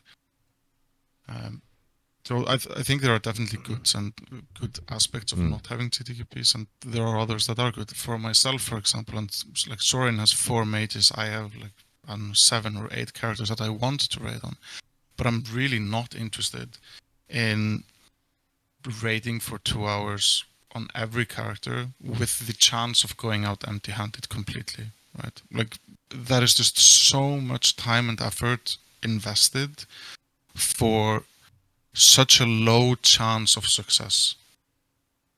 If I hosted GDKPs, I would have all the gold and I would just buy the items that I want, and I would always know that I can afford playing these characters because I will get the reward that I'm seeking without RMT. Yeah. Of course there will be RMT in GDKPs. There never has not been RMT in GDKPs, but there also never has not been RMT in this game. And like, I think if I can throw out like one thing about the RMT GDKP thing. Way back when the discussion on the show was a lot about GDKPs, I feel like a lot of people used RMT, GDKP, like fuels RMT as argument. I don't remember if you said it yourself or if it was just other people. But I play with people who have spent upwards of $10,000 on gold after GDKPs were banned. Mm-hmm. They're going to spend money on gold. Like if Blizzard doesn't ban people for buying gold, they're going to spend money on gold, regardless of GDKPs being there or not. But I think with GDKPs and RMT like rampant, it's just so much more obvious to the non-gold buyer that the gold buyer has a leg up on them. Like the non-gold buyer now in Season of Discovery, they don't see the gold buyers. Like they don't see this person having all the world pass and all the consumables, or like that mount or this mount, or like fucking BOEs. You don't see that. That's just in someone's bags and they're not flexing it. But if there's GDKPs, you'll see the people who are full biz week 2, and you'll know this person probably has bought gold, and that's why they have all this gear, right? Horace, you were going to say something, mate, and then I'll throw it to Fred. Oh yeah, I was just gonna say that like in Classic Fresh, GDKPs have been banned from the get-go. RMT is definitely super bad. And I'm generally anti-GDKP, but my gut feeling is that it has not really impacted RMT in Classic Fresh, but that's also not the whole reason I'm opposed to GDKPs, and I'm happy to elaborate later, but just putting that out there. No, all good. I'll throw it to Fred, and I'll acknowledge. I said it to Wonder. I'll say it again to you, Arcos. Same thing. It's not a bad point per se for you guys to lean on the whole like RMT is still rampant even in a world where we got rid of GDKP. So what are we doing here? Where is your God now if everyone's still buying gold? It's a totally valid point to throw out there. And even though I do clap back to it, you're right, RMT is fucking rampant, with or without GDKP. I agree with you. Fred, go nuts. Can I ask you a question before Fred goes? Oh, do you have to? Is it going to get me is it going to get me triggered? I don't think so, because I find it just to be a very honest question. Okay, I go at least for it. I ask it sincerely and in honesty. No, I don't feel the same way about you, Arcos, but I'm God. flattered. Okay, go for it. I'm not sticking my finger up your butt while you're not looking. You've been very outspoken against TTPs. Yeah. So, like, what is the point of banning TTPs if it has no RMT like significance? Okay. Right? Like, if RMT is not a factor in banning them, like, what is the point of banning them? Okay. How do I put this? I can help if you want. No. We might have the same angle. I should be able to do this. I'm just trying to think of the smartest way to say it, but maybe I should just do the verbal diarrhea thing. Any form of engagement or capitulation with the GDKP system, I should say, is setting a platform for a future of MMO gaming heavily involving everyone's wallets, not just the sweats, but the casuals. I hearken back to a time, and this is why I lose my shit at gamers, because gamers of, and this is not a shot at you, DC, but gamers of DC Green's ilk, the angry-ish gamer who love to go nuts about things. Dude, my anger is so appropriate when it comes up. Don't just paint me as this angry fucking guy. No, I hearken back to a time when, obviously the first instance of people going nuts at Bethesda was it for the horse armor in Elder Scrolls or whatever, right? And people just lost their shit over, if we start giving our money over for this, it will infect the end. Like, this is going somewhere. And it did. Now, people can feel however they want to feel about microtransactions and cosmetics in gaming or whatever, but it is absolutely tied to gaming now at the hip. It is a part of life. It is part of the monetization process. People decry it online non-stop about, stop bleeding me dry, fucking why does this cost so much, why is it even a purchasable thing, blah, blah, blah, blah, blah. It was a road of no return once you went down there with microtransactions, and it all started with Patient Zero, the horse armor. My fear for years has been like, GDKPs are the horse armor of MMOs, where the more we grow comfortable with them and push them forward and encourage people to use this system that we feign behind the argument of, we're not all buying gold, ha ha ha, wink, wink, wink, elbows in ribs.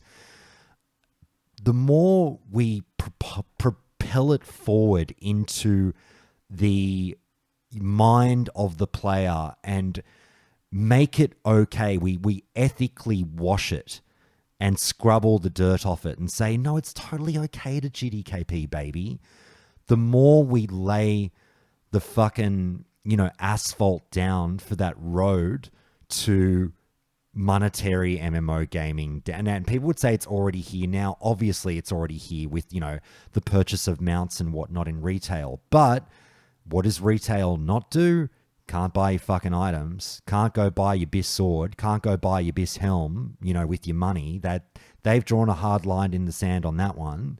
Officially, you cannot log on to a store and be like, I will buy this item.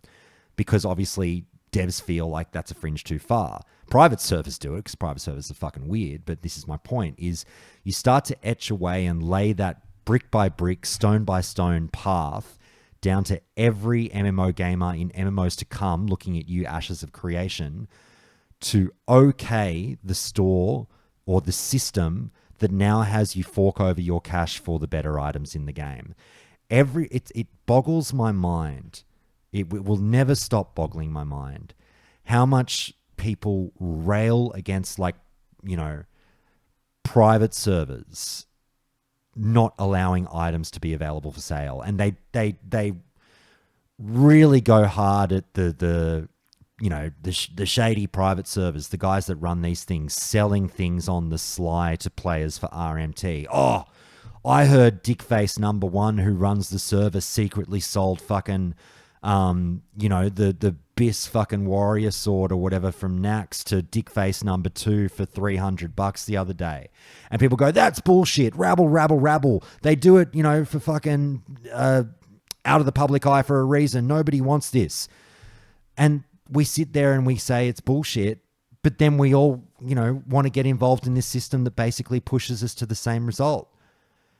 Anything, Arcos, my ultimate point that I'm getting at is anything that promotes using your real life dollars to obtain power, items, swords, gear in an MMORPG should be very loudly pushed back against, because you don't want to get to a place where your MMO, you now feel, just don't buy it if it's an option, mate. That'll be the next fucking great argument, is bring it in the game, but you don't have to buy it. It shouldn't be there. It goes against the way the game should work.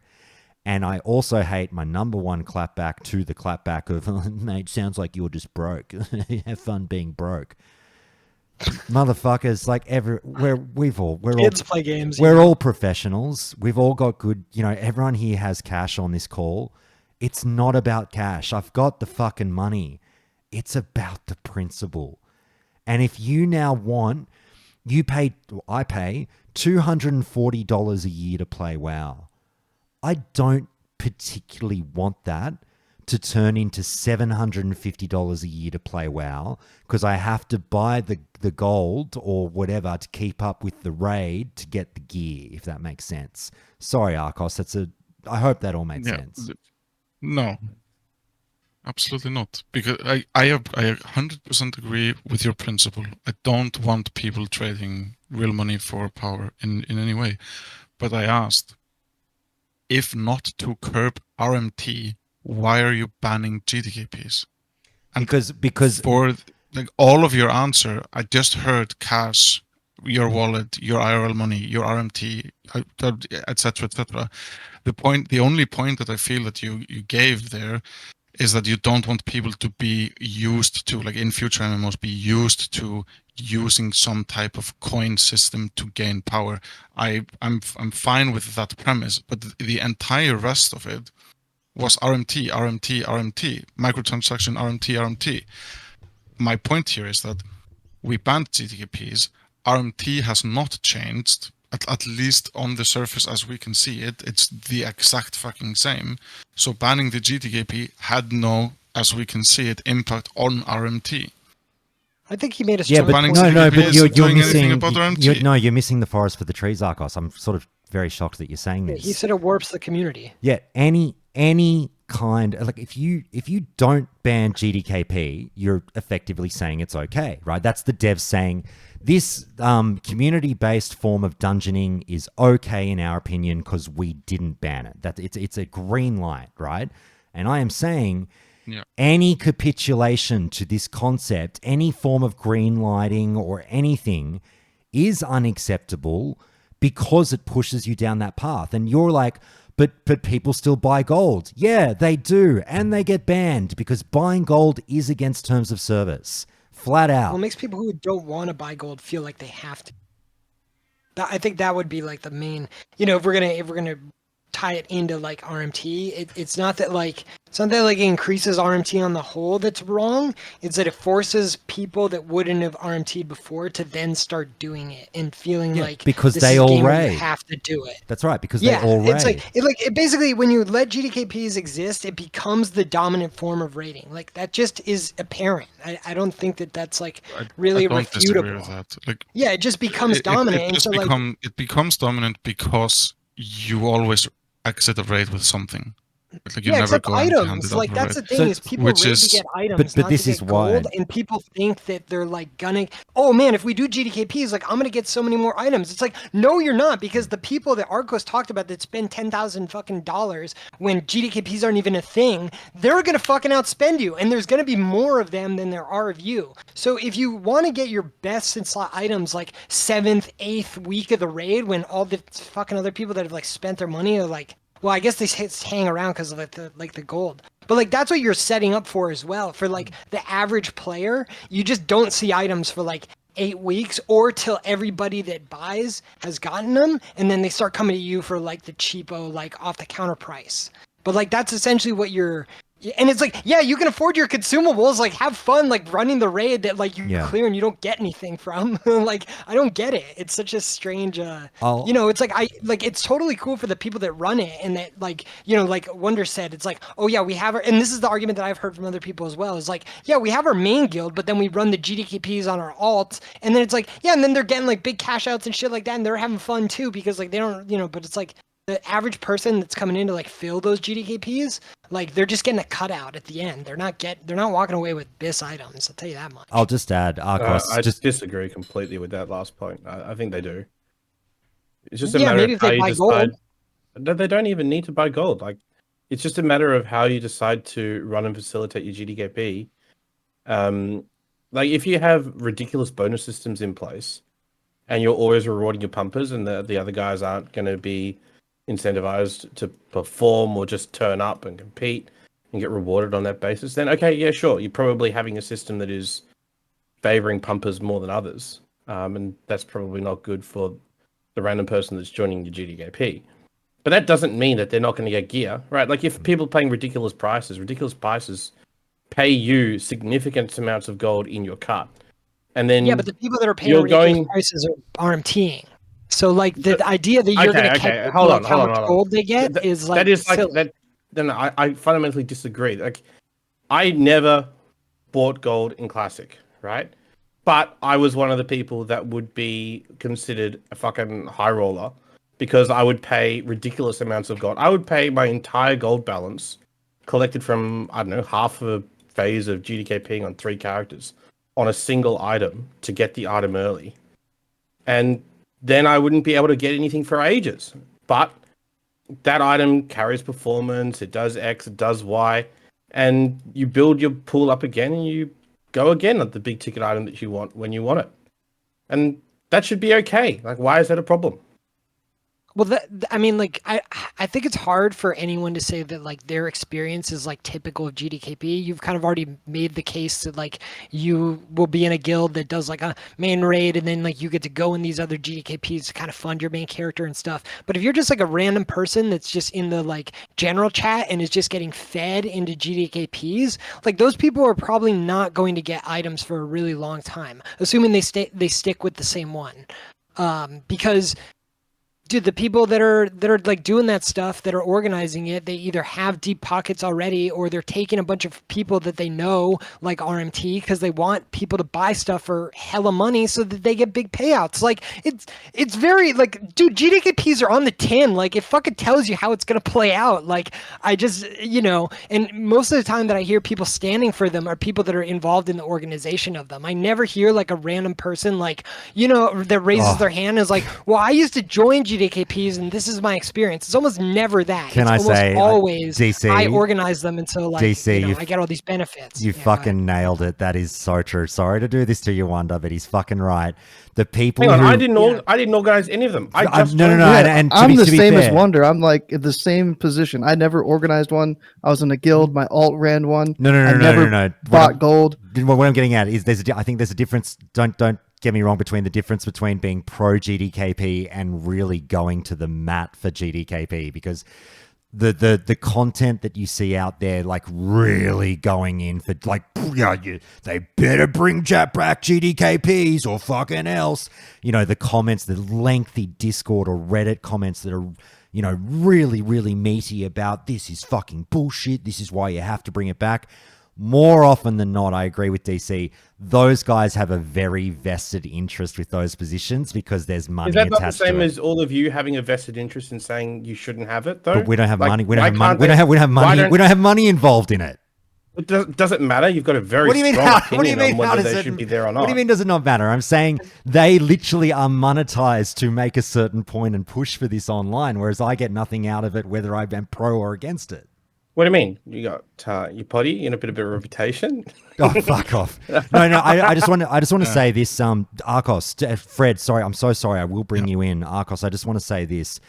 Don't get me confused, Arcos, because I don't want to send you guys the message that I'm anti the system as opposed to the format. Because on the podcast like a year ago, I don't know if you guys heard it, like North and I went through over the course of about 10-15 minutes a slow brainstorming of, I am totally fine. And to be honest, prediction, you heard it here first, guys. I am saying, I think this is Babe Ruth pointing to the fucking wall.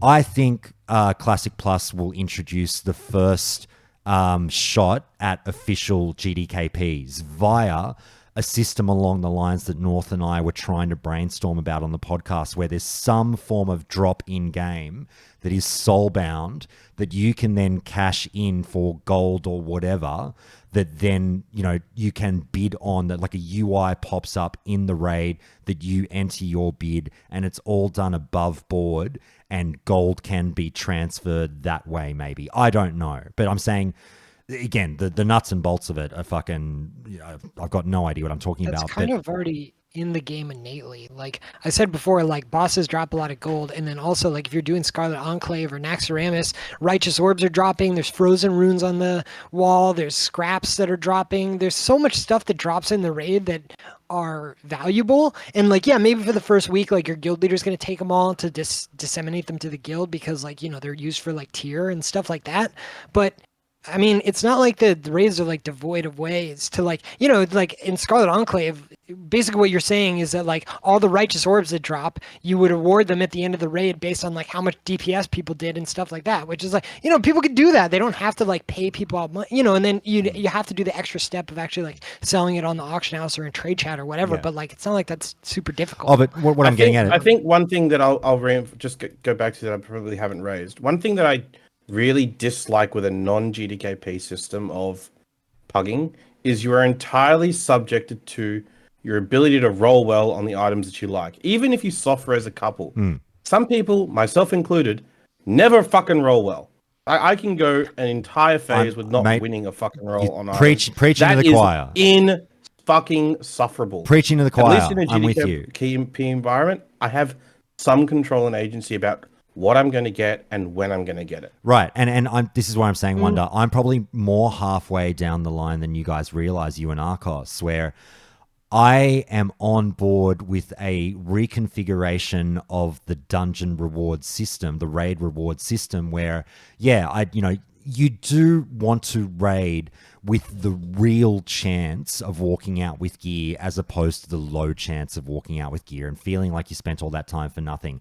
Raiders have... Soft reserve satisfies that. I love soft No, it reserve. does not. I love soft reserve, but I'll make a case that it does. I love soft reserve, but I agree that you could probably even go a little bit further. Like I said, like there's got to be a halfway point between SR runs and GDKP that we can design and I'll bake tell you into how the they're game. the exact same, pretty much. Wait Okay, up, so, say like, that. wait. Don't worry about it. I don't want to get too bogged down. Sorry, DC. I don't want to get too bogged down. But what I'm saying is, Sure, Arcos and Wonder, if you could conceivably, and we won't do it here today, but if you could conceivably bake up an idea that is extricates, is that the right word? Fucking removes the RMT factor from GDKPs and makes it so my time spent in game, I earn a reward.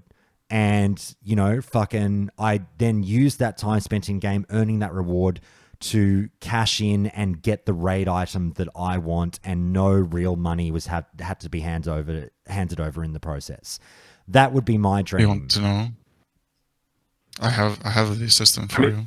I mean, this is just the GDKPs with undermined reals that we were talking about a while back, right? 100%. The system that you're describing, Josh, is exactly GDKPs, but gold buyers and bots are banned. No, it's not exactly GDKPs and gold buyers, and because it's just not. I If don't want to fucking if there's no hear bots, this. if there's no bots and there's no RMT and all the gold in circulation is farmed honestly by the person that holds Arcos, it, don't drag us down this fucking stupid hypothetical. No, we're not doing. I've yelled against everyone over the last 4 years on the show about this. We're not doing the fucking stupid hypothetical where, dog, just go make the game without bots and RMT. Just go do it. Just go do it. Oh, it's Blizzard. They're a big company. Just go make the game without bots and RMT. Go on, make yours, Arcos. Show us how it goes. I'm not saying it's realistic. Like, they obviously can't. Otherwise, they probably obviously no one can. That's the point of gaming right now. Regardless of it being them not doing it because it's a financial gain or whatever, right? But the system that you're describing is essentially that, but the gold is like bind on pickup, right? So you can't trade it anyway. So you don't have to ban the bots, right? I think you did. Why I'm getting fired up. I feel like that is just such a cop out to say, I know you tried banning the bots. I know you tried banning the gold buyers. You found a way, or maybe not, but you probably found a way. You just didn't want to do it. So let's design a completely different system to cover up your unwillingness to do it. To be honest, I think it is, okay. Arcos, it is equally naive. It is just as silly on the other side to say, just make a game without bots. Every dev in the world is in tears, like rolling over, laughing at you. Sure. I know that it's not realistic, right? Like, it is. Whatever you do, like, it's probably not something that you can keep secure like 99.9% of the time, right? Like, that isn't really realistic. But you're still just saying, like, you have an issue and you want to fix it, but instead of fixing that issue, you're just going to create a different system and, like, funnel people into that and hope no one figures out a way to break it. But then someone figures out a way to break it and you just have the same issue again, right? So, yeah, it would be really cool if they could somehow make it that way, but without everything being bind on pickup, I don't know how to do it, but I would be interested in hearing. Fred, I'm so sorry. We've kept you on the bench for so long, mate. Please, go nuts. I'm going to go to bed, though. All right. So, I love you, Arcos. Sorry I ended yelling at you, but I love you. No. Of course. It's just fun too. It's just the sexual tension. You know how it is. Yeah. Good night, boys. Good night, mate. See you, man. Fred. Yeah, I think my takeaway from this podcast and the last few I've been on is I need to go on ones that have 3 or fewer people. But so the question that I think you had asked a while back now was SoD demonstrably worse, as a result of not having GDKPs? If you talk to North, the answer is definitely yes. I mean, he said he and his entire friend group stopped playing because of no GDKPs. And I think Era is an interesting example of a universe that's so dominated by GDKPs when there's nothing new coming out. And SoD, I've said it many times. I think it's overwhelming issue that it had. I think it'd be so much more popular game if everything else is the same. But overwhelming issue was that the phases lasted way too long, way too long. And I think Era and North's argument is that if you have phases that last forever, one of the main ways that actually drives engagement for people to keep playing, to keep making alts, to keep playing as the phases drag on and on and on, and Era obviously lasts forever, is a GDKP system. So, I'm not sure if he's right, but if that is correct, and Era seems to at least be somewhat of an argument in favor of that being correct, then I think we could maybe say SoD would have more of a player base if GDKP's lasted. And then, I don't want to get into this whole debate, but this whole thing about, well, why are we talking about RMT? Pretty obviously, RMT is one of the major reasons that someone who doesn't like GDKPs points to. So discussing the actual impact in terms of RMT on the game is very relevant, and so I can say from my perspective, I've never bought golds. I'm playing some real life friends. They would have told me if they bought golds, and also I know their playing habits if they didn't buy gold. But just on our raid team, in the past few weeks, we've had several people banned for weeks at a time for buying gold. And one of them who was banned was like making all these posts in our Discord, like, "Oh, it's such bullshit that I was banned. Everyone buys gold." And then a bunch of other people chimed in, like saying, "Yeah, like everyone buys gold." And I'm kind of sitting there like, well, I don't really see the need to contradict this guy, but like I'm not buying gold. Yeah. But apparently, with so many people chiming in, again, this is the number one horde speedrunning team. So perhaps I don't know, are these players who are really into it more likely to buy gold? Maybe. But also, like, I realize that just what I normally do in my gameplay is not safe from RMT. Like, I've gone out and actually farmed gold. The way that I do that as a shaman is I do invasion boosting, and I can level someone from 1 to 60, in a few hours, and I charge them 40 gold a level, and I have a party of 5. When I get traded, 1,000 gold from a player for leveling up over the course of an hour, like, there's no world in which I don't think this is probably RMT bought gold. Or before that, what I was doing is I was going to Direwall North and I was farming Franz, which basically Shaman says really good ability to farm this drop, which then you could turn in to get a 30 slot bag when the next phase came up. And again, like, if you looked at, you could buy other items besides the Franz, which is what I farmed, and it would actually be cheaper to buy those other items. But it'd be slightly more of a hassle because the Franz you basically needed 7 of 2 different types of tokens, and the Franz could be either type of token. But you could have bought 7 of the one that got you one type of token and 7 of the one that got you another type of token, bought those and saved half the price. Yet there was no problem selling Franz at double the price, even though, again, it didn't save any money. It just saved you a few clicks. But of course, everyone who's playing SoD or who's buying these Franz, they're doing GDKP. They're not doing GDKP. They're doing gold buying. They're doing RMT. And the price of like 10,000 gold is like $10 or something, like totally not. It's like nothing. And so it's worth that. It's worth for them to have the convenience of buying the Franz so they can get their 30 slot bag instead of spending an extra 2 minutes buying bone shards and core of elements or whatever it is to get the exact same result. And so just the very fact that Franz were selling at such a high rate, unless the player base just by and large are such idiots who are unable to use Wowhead and realize, oh wait, I can just buy 2 different things. It just shows that RMT is rampant. So the question is, so I think it's a very relevant question. Would RMT be worse if there were GDKPs? I don't know the answer to that, but I think we could say RMT is rampant. But I do agree if the main point is, well, it might be worse, maybe, and that is a reason. Any RMT is bad. Any amount of RMT is bad. We want to lower it. Obviously, if RMT is rampant, that's bad, but it would be worse if it was worse. Incrementally, every incremental more of RMT is incrementally worse. So I can agree with there, but I think discussing RMT is an extremely relevant point. And at least I was hearing you come out and saying to some extent that it wasn't, which I think is just totally off base. Wait, but again, this is like fucking like 30 minutes ago you made this point. Yeah, sorry. Just to harken back, that I'm just trying to figure out the point that you're referencing there. Are you saying the point that I said RMT is what? I didn't understand what you meant. Basically, you're freaking out at people making the point, like saying, "Oh, like why is everyone talking about RMT still happening? What a bad point." Right? And the point is, no, like obviously that's the first thing we're going to talk about, because anyone who's anti-GDKP, the first thing they talk about is how it promotes RMT. So like whether it's like it's directly on point. It's a direct response to that point from an anti-GDKPer that RMT runs rampant because of GDKP, to say, well, is it because of it? Because it seems like we're having the same amount of RMT. Oh, no. Yeah, sorry, I hear what you're saying now. No, sorry, I did say that, and then about 10 minutes later, I said, actually, it's a valid point to raise. I just feel it's easily rebuttable, I guess is the best way to say it. You're not wrong to point to RMT and go, we banned GDKPs, yet RMT is still everywhere. Like, can we not talk about the correlation now? Like, clearly they weren't tied at the hip like we thought they were. Completely agree.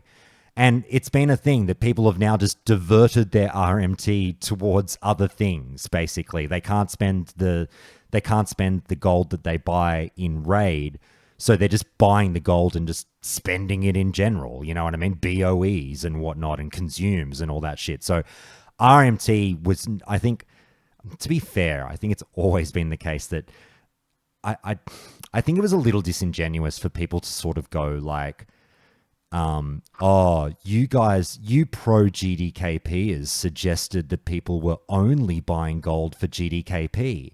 No, I don't think that was the sentiment at all. Like, RMT has always been a thing, regardless of whether you're GDKPing. So I always thought that was a little bit odd, but what I'm getting at, Fred, is it's a valid point to raise, like I say, but I just feel, again, whether my analogy was shitty or not, the comeback for me is along those lines of like, so, and I mean, you as a you know, in the legal game, I thought Fred would be somewhat along the lines of this argument of like, so we're going to legalize something even though it might assist in the gold buying. You know what I mean? Like, do we allow it because it didn't change anything? Or like my drug analogy was basically like, again, so we've lost the drug war, so do we just legalize all drugs? Like, it's... Well, legalizing all drugs would be legalizing buying gold, right? It's more like there's a precursor that can be used to make methamphetamine, right? Here's the actual analogy. Precursor can be used to make methamphetamine. And we say, well, we don't want meth on the streets, meth's illegal, so we're going to ban the precursor, right? And the precursor otherwise is not bad. We'll just take that as the example for now, right? We ban the precursor and the amount of meth on the street remains the same. And people say, well, actually, I want this precursor because I think it gives XYZ benefits irrespective of meth. Then yeah, I think it's a very valid argument to say, actually, maybe we shouldn't ban that precursor because the amount of meth remained the same. You know, we banned the precursor because we didn't want the meth, but right. I think this is a more apt analogy to what we're talking about here. Yeah, I think my siren's going off as well. That'd be like if the precursor you took over your sleepovers in place of Mountain Dew. Look, we're making bad analogies because the point is unfocused. It's like GDKPs make the game become commodified, and by banning them, so like if the game becomes commodified, there's going to be more RMT because, you know, so it's not really about that's preventing a factual assertion. Yeah, that might be very well right, but the point that people are making is it more active? Is it actually more? My point is it's not about reducing RMT. It's about not letting the game become commodified. Because right now, raiding and getting items from raids is not commodified. You have to go do them. You have to, like, if you open my bank, there's a bunch of fucking weapons and trinkets and shit that were good at one point, and if I sold my account or some shit to someone, they'd be there because I went and fucking got them. But if they weren't, they'd have to actually go into the fucking raid and raid it for X amount of weeks till that shit dropped, right? But like that, my point is that you have to totally separate arguments for why we should ban GDKP, right? There's totally separate arguments. I think the argument you made is earlier, which I think is a good one, is that GDKP is totally sort of erode the guild fabric structure of the game. Right. That's right. And you might, and then there's a sort of other argument where I feel like players don't deserve it, right? But I think though we have to be focused here. There's different arguments, and they are different arguments. It's a totally different argument from an argument that it promotes RMT. So my response is just on that. Does it promote RMT? And you're saying, well, there's all these other arguments. Fine, but that's not what I'm talking about. And then you say I'm unfocused. Like, what's going on? No. But Fred, we can't. I agree with you that it promotes RMT, but I think that the RMT is like the big red herring behind why should GDKPs not allowed. And I think that the real reason is that it commodifies the game, and a lot of people don't want to play a game where everything in it has a price tag on it. And then it's really hard to find people to play with that like don't play that way. And then like I said before, maybe you do find a guild of 20 people that don't like GDKP, but their like skill is like all over the place. So now, you know, you're raiding, but you're raiding with people that like can't clear the content well and like stuff like that. And then your alternative is like, well, then I play this version of the game where like everything is like commodified, and that's like not that fun. So I think that's to be clear, do you also dislike DKP systems? Forget GDKP, because that's purely creating a commodification system for the gear.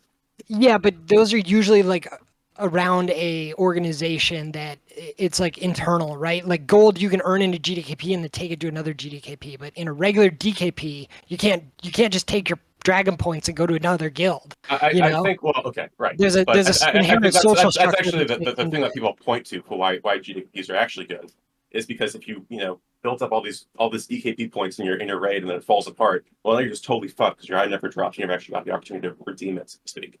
But I would just say, like, listen, I'm not necessarily pro GDKP, but I think there are arguments here. I mean, they have a very good response to, which is they would say, look at how GDKPs actually function. Most of the time, it's repeat customers. Like, it's the same people coming back to these GDKPs over and over again. They become second guilds. Like, you're saying, well, the difference between a GDKP and a DKP system is that you have different players, but that's just a false factual assertion there. Like, in fact, they are effectively the same system, just with a little bit of protection in case you end up having to leave or raid with someone else, that your DKP points are effectively portable because they're in this GDKP system, right? But they would immediately respond to you and say, no, they're the same. Like, your factual statement is false. Maybe we have disagreement of facts here, but they would immediately disagree with your assertion there.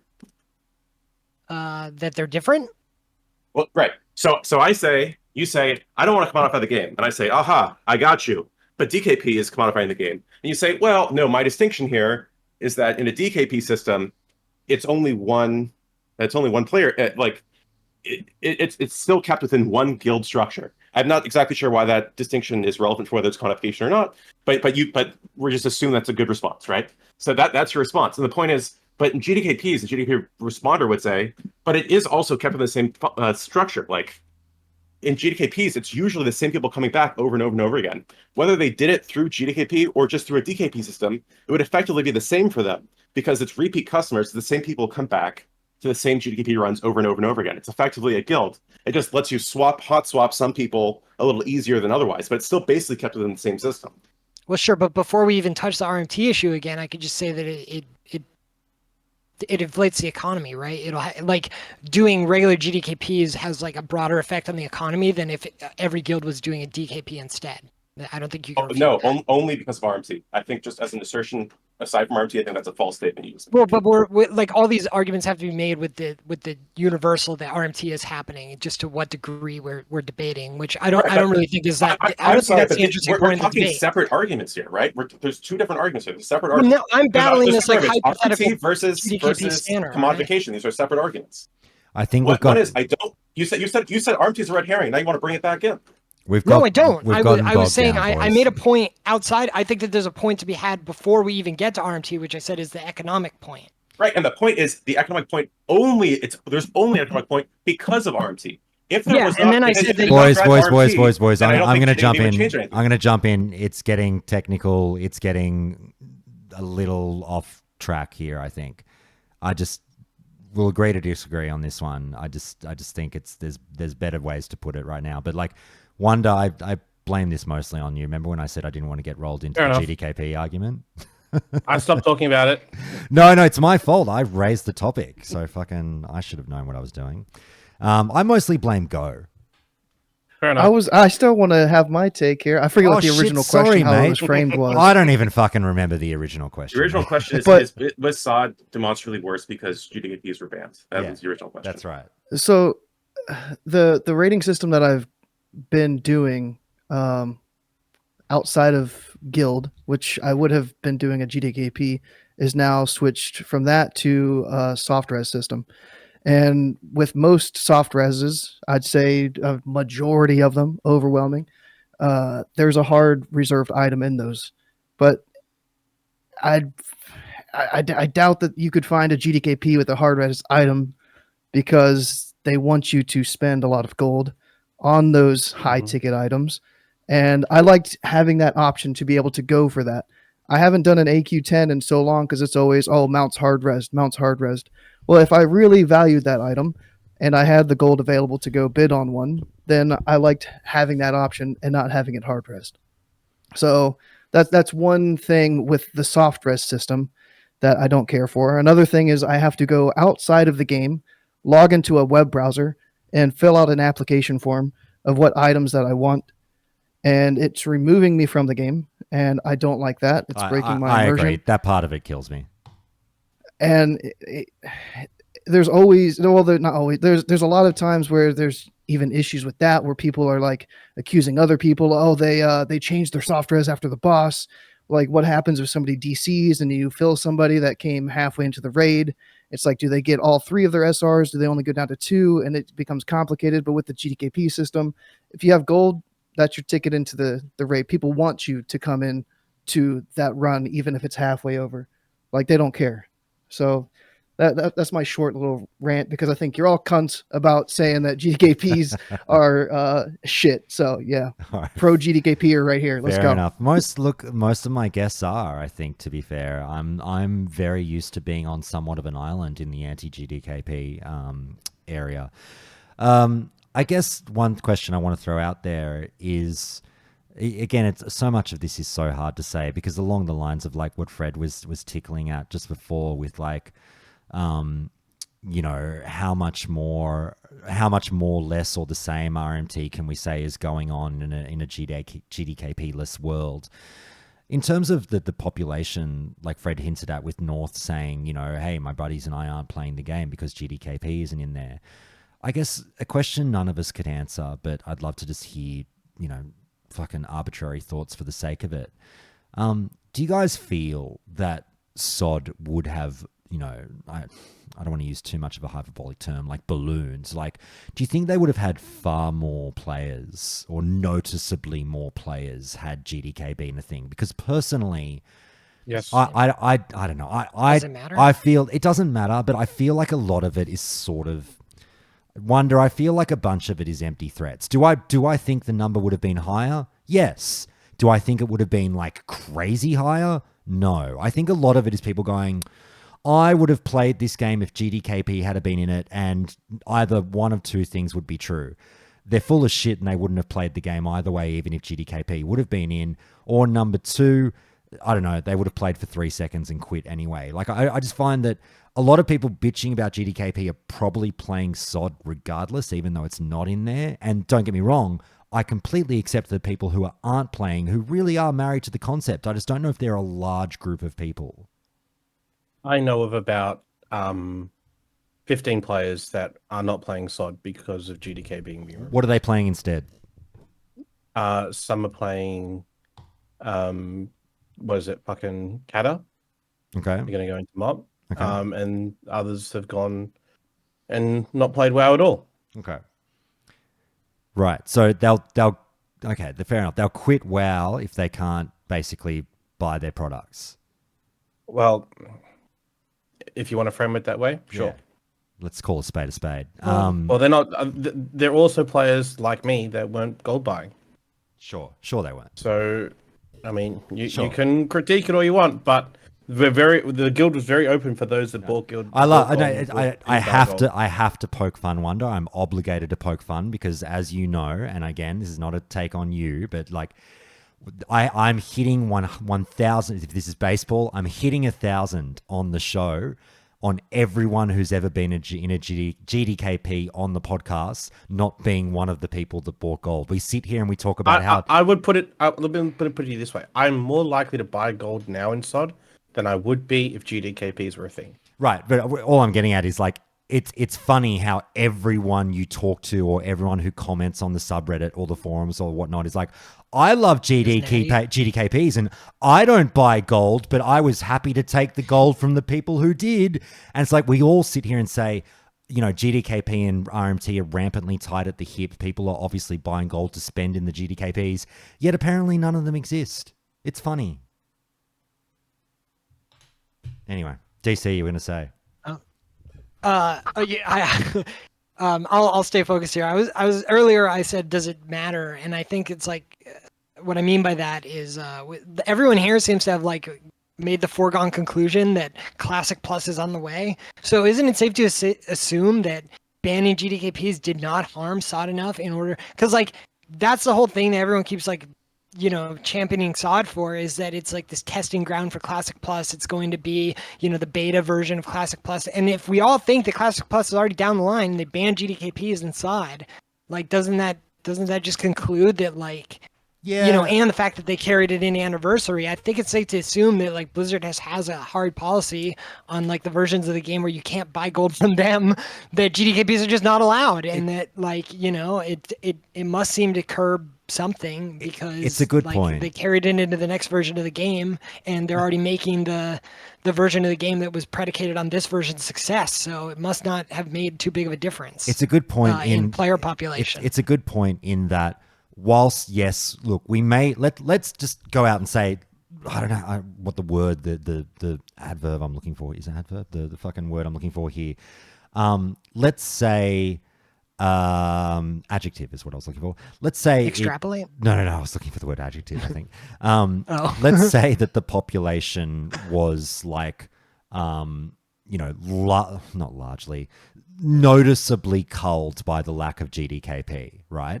Clearly, the population or, monthly revenue or whatever that SoD has brought in has hit a marker that the dev team deems to be successful, to the point that the C-suite has gone, yes, we'll greenlight you a sequel. So I agree with you, DC Green. It's a good point to raise. Well, I think that's why talking about GDKPs and if they should or shouldn't be in is worthwhile, particularly at this point, right? Because while they might have made that decision for SoD at an Anniversary, I don't think that locks in what it's going to be like in Classic Plus, because they haven't done it in MOP or what will be MOP. I'm telling you, I really think they'll try. Whether it's good or bad, I don't know, and whether or not you'd want them to, Wonder.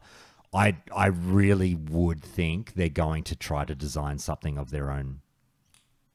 I have no problem with them trying to design something else, but I don't think it's good to make a decision that is going to cause, even if it's 5-10% of the player population, or if it's more than that, I don't think you should be making decisions to basically encourage them to not purchase your game. You need to have a different solution. Two things, and you guys might add a third or a fourth, but two things have become incredibly evident over the last 6 years about the Classic player base. Number one, they do not want difficult raids.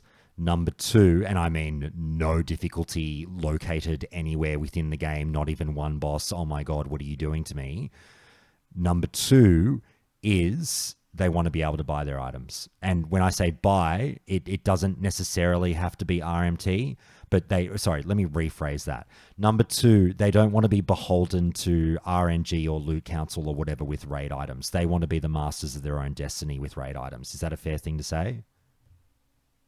That's pretty fair. Yeah. As long as I can farm something outside of raid, and that's going to help me get an item in raid that I could get from raid, then yes. 100%. Like, I love that. 100%. Because I also don't want personal loot. Fuck personal loot. Yeah. Same Wonder. Yeah. I don't want personal loot either. It's a weird place to be in, and I don't know what the answer is, but yeah. I still think, like, personal loot robs you. Like I said, I'm even though I'm so anti-GDKP, I am very pro this halfway system that we keep sort of hypothesizing about. Like, I think the moments, speed runs aside or however the fuck you do it, but thinking of the social moments, and you guys, I don't do GDKPs. You guys can give me shit. He doesn't even do them, so why is he allowed to comment on them? I can only imagine the social moments that you get when the bidding wars do erupt, and how fun it is, and talking shit amongst the boys and the girls of like, fuck you, 15, I'll see you 15,000 and fucking get this 20,000 up. Yeah, oh shit, no, he didn't. Oh, he really wanted that one. Like, that's all a bit of fun, like, why not? Personal loot robs you of that.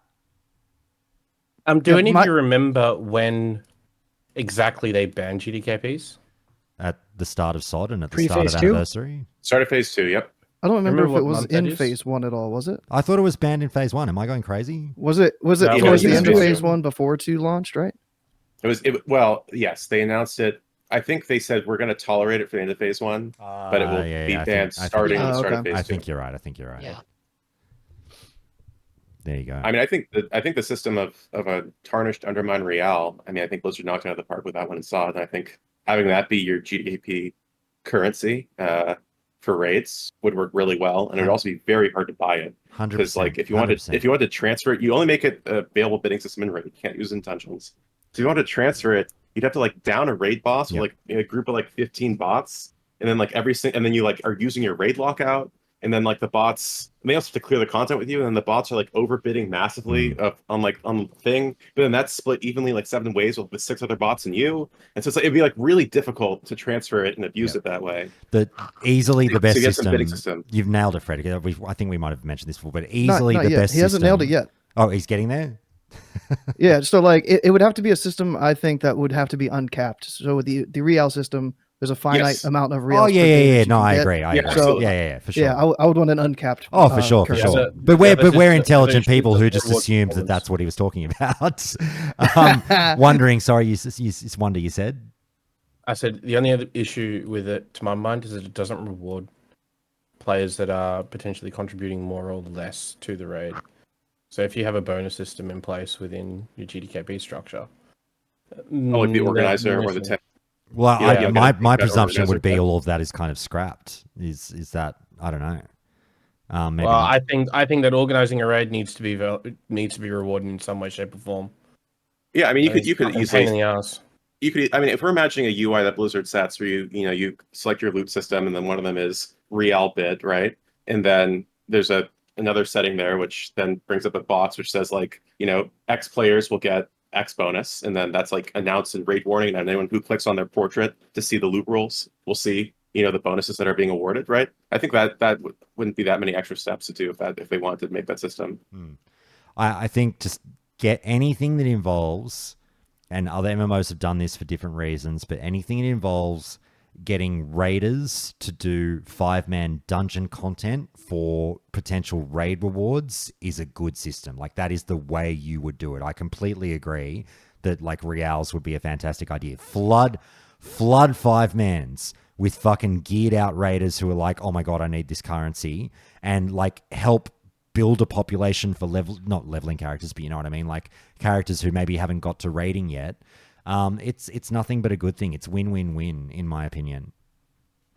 So the reason I asked that question before about when GDKPs were banned is we're kind of curious to know, but did it have an impact on SoD? Well, if we pull up the Ironforge Pro data, which is probably the only shit that we can really use to make a determination here, if it came into place in Phase 2, which is around the start of Feb 2024, look at that massive drop off in players. Can I stop you right there though? Because I'm gonna let you do one thing, Wonder, but I'm gonna completely stop you from doing another.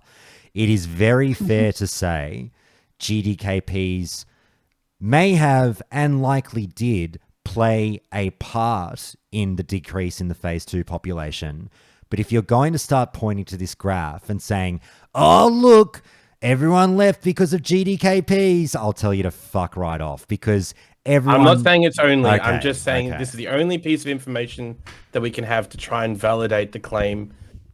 Has it had an impact? Well, yeah. So it was Phase 1. It was a brand new right? game that everyone was intrigued by. It got so many people playing it because it's a new game, an MMO game. Right, and they weren't, and it wasn't able to hold people beyond its first phase.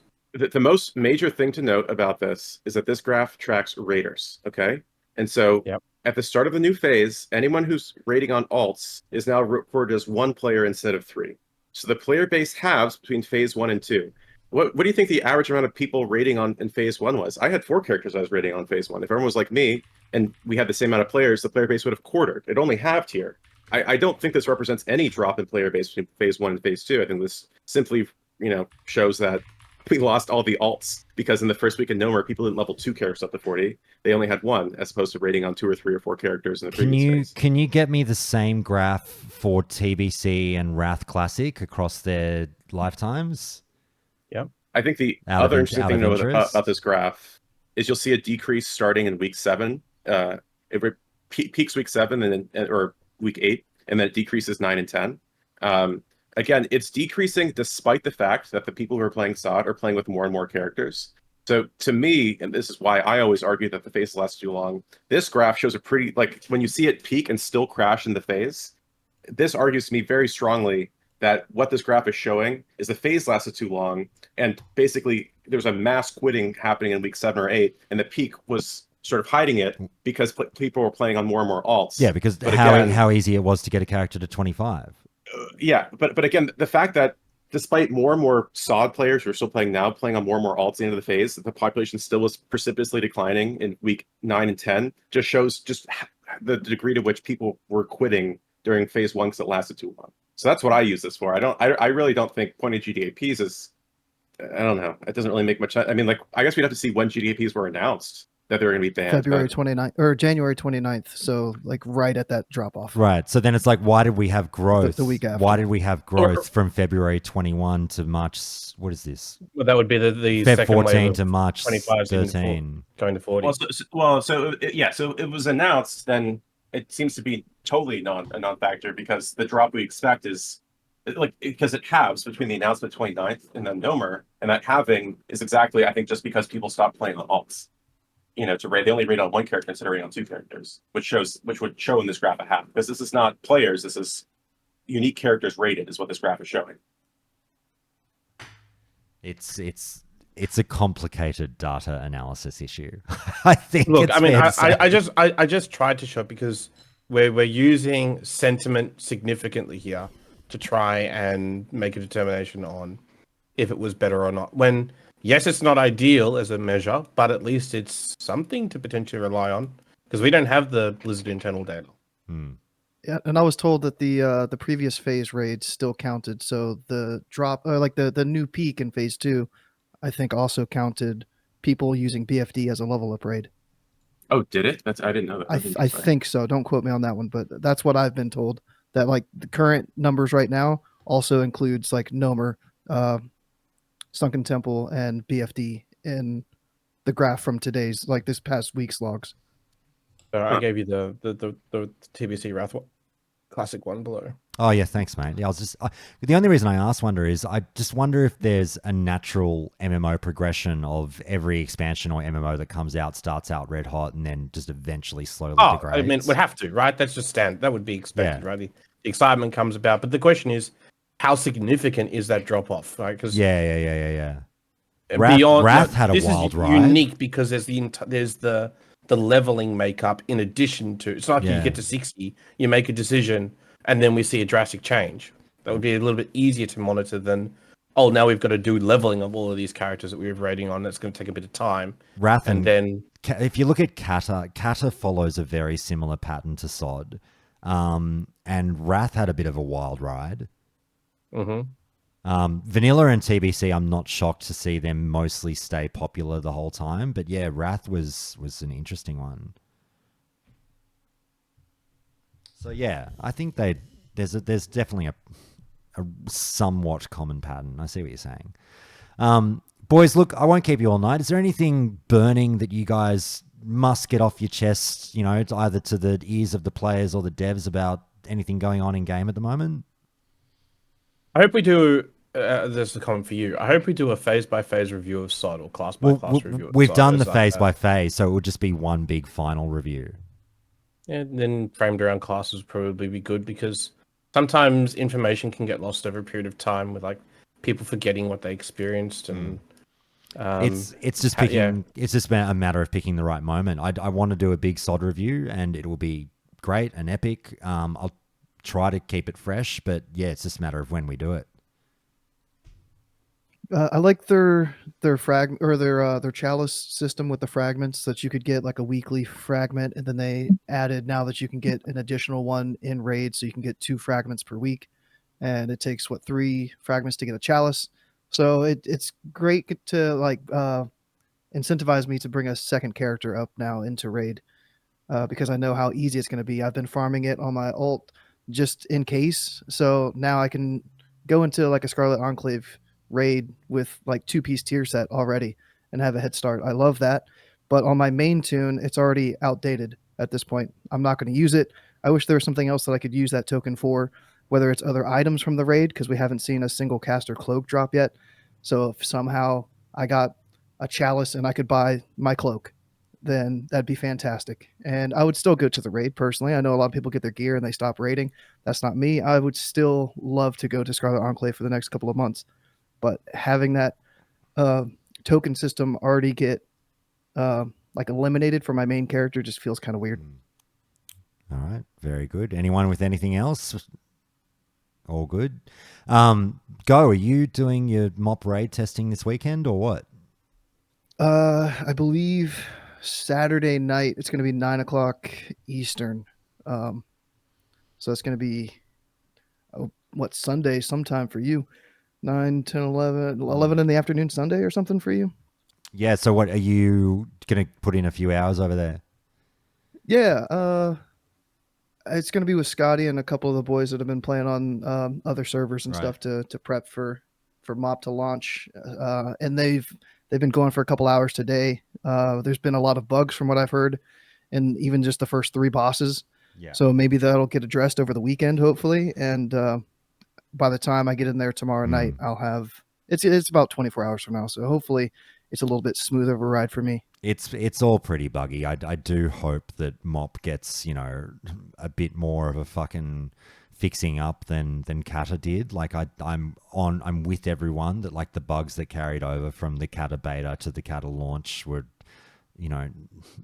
not great is too much of a euphemism. Like there was just too much going on there. Like I've just got a bad feeling it's going to happen again with Mop, and it shouldn't. It's bullshit. Like the guys, please, dev team. I know fucking you got a lot on your plate, but you don't just shove Mop out, fucking half baked. This one I think is going to be an important one. Yeah, TC Green laughs at the plausibility of that. Look, what was I going to say? Oh yeah, it's funny. I was supposed to have Geordie and Scotty and Double Zug today, but they all messaged me individually when the announcement came out and said, "Oh, Josh, look, sorry to be that guy," but they absolutely did not say this, but I'm paraphrasing. There's no fucking way I'm coming to your podcast when raid testing is on that day. And I was like, no, I totally understand. Do not stress. It doesn't bother me at all. We'll do it the week after. So they'll all be on this time next week. So that'll be good to have the guys there. And they can tell us all about what they saw in the raid tests. So mate, best of luck with all that. Guys, I'll wind it up here. And look, it was an interesting one. I hate going down the GDKP rabbit hole, but like these are important conversations, I guess, as Wonder says, like we want to know what's happening next. So, I'm constantly the one voice against, although DC was on my side today and there's many voices pro. So it's up for the devs to decide what's happening with all this shit. So, good one today. DC, mate, thank you very much. Hey, thank you for having me as always.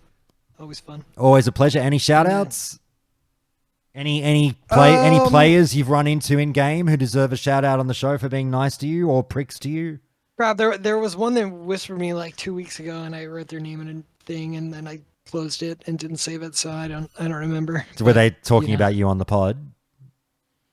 Oh, we were talking a little bit about like Scarlet Enclave and stuff like that. Yeah, it was like in the early weeks of SE. I think it was like week 2 or week 3. So like we were sharing some opinions about like the balancing, and he was coming from like one of those guilds that had to like take a bunch of people, like 30 plus people, to like get stuff down. So we were kind of just chopping it up about like, our thoughts on the difficulty and stuff like that. Yeah. And when they all write to you and say, don't worry about Josh, he's a fucking idiot, we're with you, DC, I wholeheartedly agree. Yeah.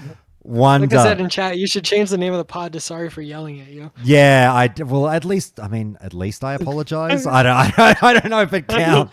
No, Wonder. I don't think any of us ever take it that way, but you always make room to say it. I do it just because thought it was really funny because you're telling Arcos, and Arcos is like giving you kisses and stuff. I know. You know why it is though. Like I didn't.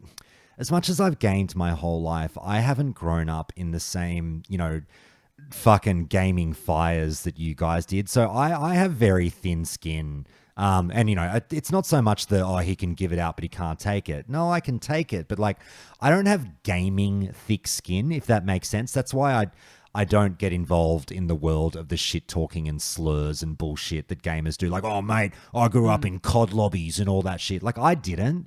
So I'm not really good at picking up on gamer shit talk, which is why I still sort of, if I do get fired up at someone and say things, I go like, oh, sorry, mate, pull it back with a bit of decorum, where most gamers are like, mate, I don't care. Like, fucking, I've had much worse said to me. And I get that, but like, that's not where I sort of made my bones. But Wonder, Mate, how about you?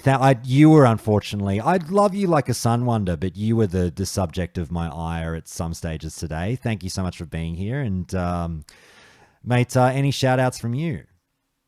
No, I'm glad to be the subject of your ire every now and again. It's a bit of pushback is good. You need a prosecution and a defense for every argument. True. And even if you don't like it, sometimes you got to hear it. So all good if it means that I'm the one that provides That's it. Mate, has anyone ever hit you up in game and been like, mate, I heard you on the show, you fuckwit?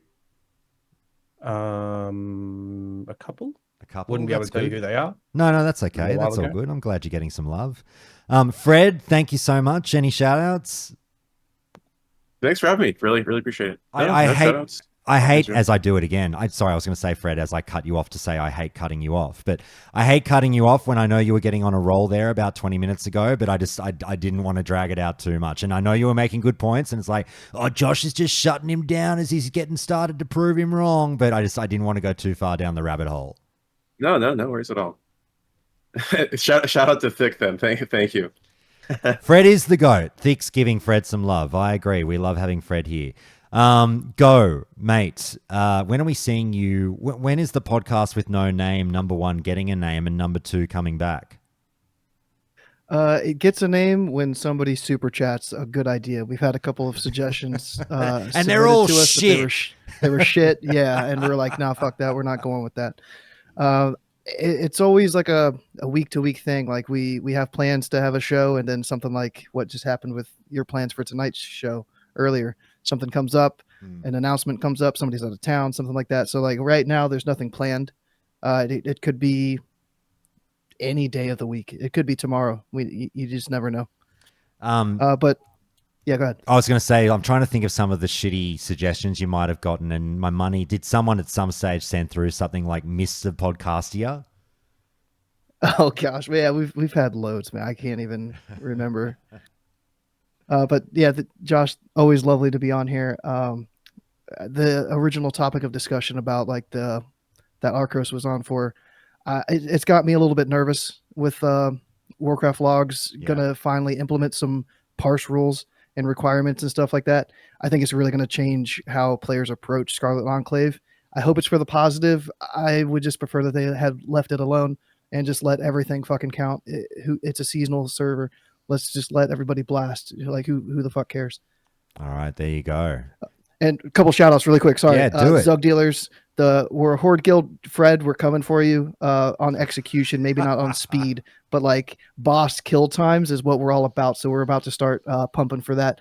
If your guild's more like the rate as a whole speed, then yeah, we probably won't catch you. But yeah, not individual parses, not execution, just pure the speed time.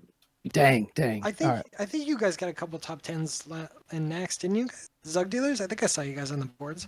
Just for execution for boss, yeah, like not the overall raid for the Nax clears or anything like that. But yeah, we were pushing. Yeah, no, my guild competes on speed kills as well, so that's what I normally check. So I think I remembered seeing, because I peered. I don't really care about it as much as some of my other guild mates do. But I've started peering at the leaderboards like a little bit more, and I thought I saw Zug Dealers where I don't remember seeing them in AQ. So I wasn't in there in AQ. So yeah, well, if you guys got on the boards on next, good job. That was a hell yeah, dude. Tier. Oh, we were actually pushed off in our number 3 horde. We were number 1 horde last week, only number 3 this week. All right, hooray! Lucky last, mate. Thank you so much for being here today. I know I was trying to weave you in at times. We didn't get as much of you as I would have liked. All good. Mate, thanks so much. Any shout-outs? Yeah, shout out to Ironforged, Night Slayer US. It's all dwarf raiding guild. We're going to try to clear all the way through Nax. It's been great so far. Very good, very good. The all dwarf guilds. You love to see it. All right, guys, look, we're going to be back next week with a shitload of Mr. Pandaria chat. So I was going to tack this conversation onto that one, but I might actually divide them up and publish this one this week so that you're not lumped with the 6 or 7 hour podcast next week. I shall see you all later.